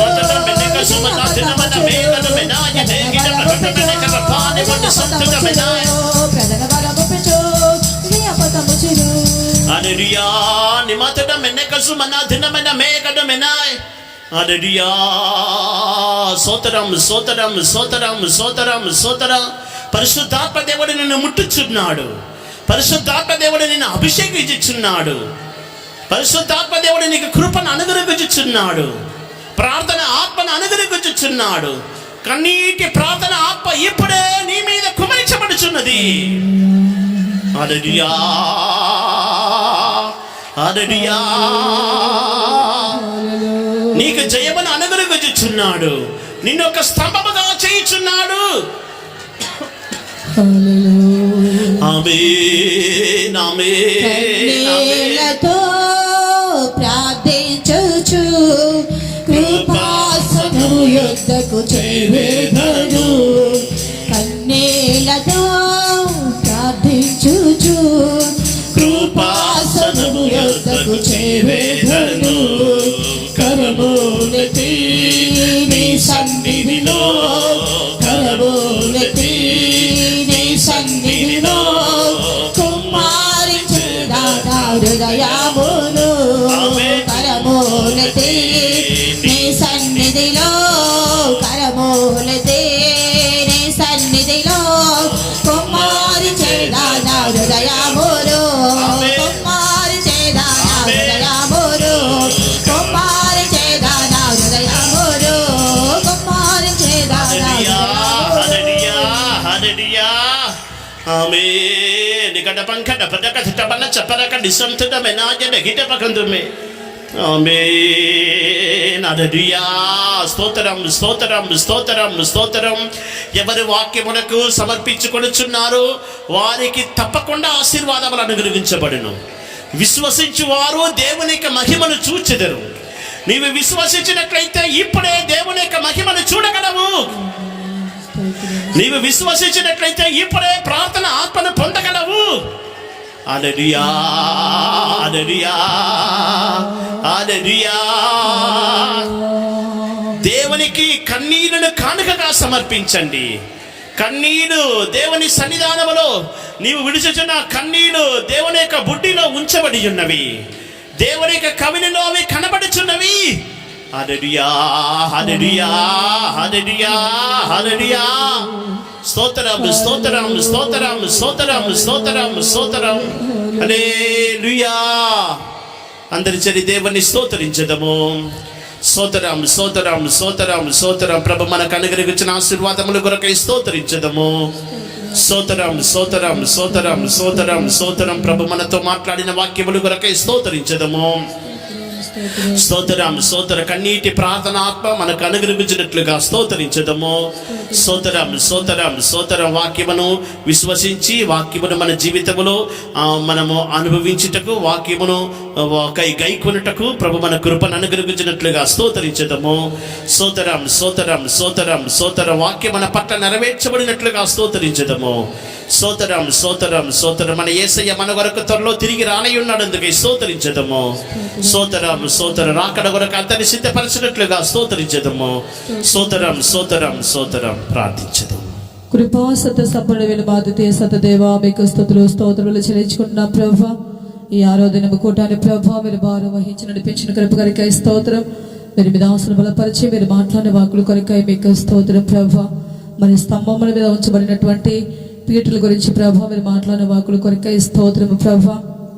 నాదా మీకు స్తోత్రం. ఆ పీట తండ్రి మీకు స్తోత్రం ఇత్తడితో పోసబోయి ఉండేదని చెప్పి మీ వాకుల ద్వారా మాట్లాడిన కృపకరికై స్తోత్రం ప్రభా. మరి తండ్రి అది తామర పుష్పము పని ఉండేదని చెప్పి మీ వాకుల ద్వారా మాట్లాడిన కృపకరికై స్తోత్రము తండ్రి. మరి మేము కూడా ప్రభా తామర పుష్పము తండ్రి అదా మాకు స్తోత్రం ప్రభా. అది సంతోషము కలుగుచున్నదని లేదా ఆనందం కలుగుచున్నదని నాదా మీకు స్తోత్రం. నాదా మీకు స్తోత్రం. వారు వర్ధిల్లుచున్నారని మీ వాకు ద్వారా మాట్లాడిన కృపకరికై అభివృద్ధి చెందుచున్నారని మీ వాకు ద్వారా మాట్లాడిన కృపకరికై స్తోత్రం ప్రభా. మరి తామర పుష్పం వలె ప్రభా మీకు స్తోత్రం. మేము ఎల్లప్పుడూ తండ్రి నాదా మీకు స్తోత్రం రాజా ఆ దిశలో ప్రభా నాదా వికసించినట్లుగా తండ్రి మీకు స్తోత్రం రాజా. మీరు మమ్మల్ని నడిపించి మీ కృపలో మీరు మమ్మల్ని భద్రపరిచి కాపాడమని వేడుకుంటున్నాం తండ్రి మీకు స్తోత్రం ప్రభా. మరి ఆ పీటకు తండ్రి మీకు స్తోత్రం ప్రభా. నాదా మీకు స్తోత్రం రాజా. చుట్టూ తండ్రి నాదా మీకు స్తోత్రం. దండలతో గొలుసు చేయబడి ఉండని చెప్పి మీ వాకుల ద్వారా మాట్లాడిన కృపకరికై స్తోత్రం. మరి గొలుసు అనగా ప్రభా అది తండ్రి ఏక మనస్సు తండ్రి ఏక తాత్పర్యము తండ్రి నాదాన్ని కలిగి ఉండవలనని మీ వాకుల ద్వారా మాట్లాడిన కృపకరికై మీకు స్తోత్రములు చెల్లించుకుంటున్నాం ప్రభా. మరి దానికి తండ్రి మీకు స్తోత్రం వరుసలుగా ప్రభా మీకు స్తోత్రం రాజా. 200 దానిమ్మ పండ్లను చేసినని చెప్పి మీ వాకుల ద్వారా మాట్లాడిన కృపకరికై స్తోత్రం ప్రభా. అయ్యా మీకు స్తోత్రం. మరి కంతలగుండ తండ్రి మీకు స్తోత్రం. కనబడిచినటువంటి దానిమ్మ పళ్ళు కనబడనని మీ వాకు ద్వారా మీరు మాట్లాడిన కృపకరికై స్తోత్రం ప్రభా. మరి తండ్రి ఎల్లప్పుడూ తండ్రి మీకు స్తోత్రం. కన్నీటి ప్రార్థన యొక్క అనుభవం మేము కలిగి నాదా మీకు స్తోత్రం. స్తంభముల మీద ఉంచబడినటువంటి పీటలో ఉన్నటువంటి అనుభవములు మేము కనబడి ప్రభు మాలో కనబడి తండ్రి ఆ దిశలో మేము ఎదగటానికి ఆ దిశలో మేము అందరముగా ఉండటానికి మీ కృపను అభిషేకంలో జ్ఞానమును వాకించి మమ్మల్ని నడిపించండి. తీసుకొచ్చిన ప్రతి ఒక్కరిని ఆశీర్వదించండి. తిరిగి వెలుచుండగా మీ సన్నిధిని నడిపించండి. వ్యాధులు బాధలు బలించేత బాధపడే వారిని మీరు ముట్టి స్వస్థపరచండి. ఇంకా 2 దినములు జరుగుతున్న కుటుంబాలన్నింటినీ భారం వహించి నడిపించండి. పరిశుద్ధపరిచి మీరు ఆకడకు సిద్ధపరచమని యేసు క్రీస్తు నామమున అడిగి వేడుకొనుచున్నాము తండ్రి. ఆమేన్. స్తోత్రించెదము. స్తోత్రం స్తోత్రం స్తోత్రం స్తోత్రం. మన ప్రభువైన యేసుక్రీస్తుని కృపయు తండ్రి అయిన దేవుని ప్రేమయు పరిశుద్ధాత్మ యొక్క సహవాసమును మనకందరికీ ప్రభు రాకడ వరకు తోడుగా ఉండునుగాక. హల్లెలూయా హల్లెలూయా హల్లెలూయా. అందరికి ప్రైజ్ ది లార్డ్. ప్రభువు మిమ్మల్ని దీవించునుగాక.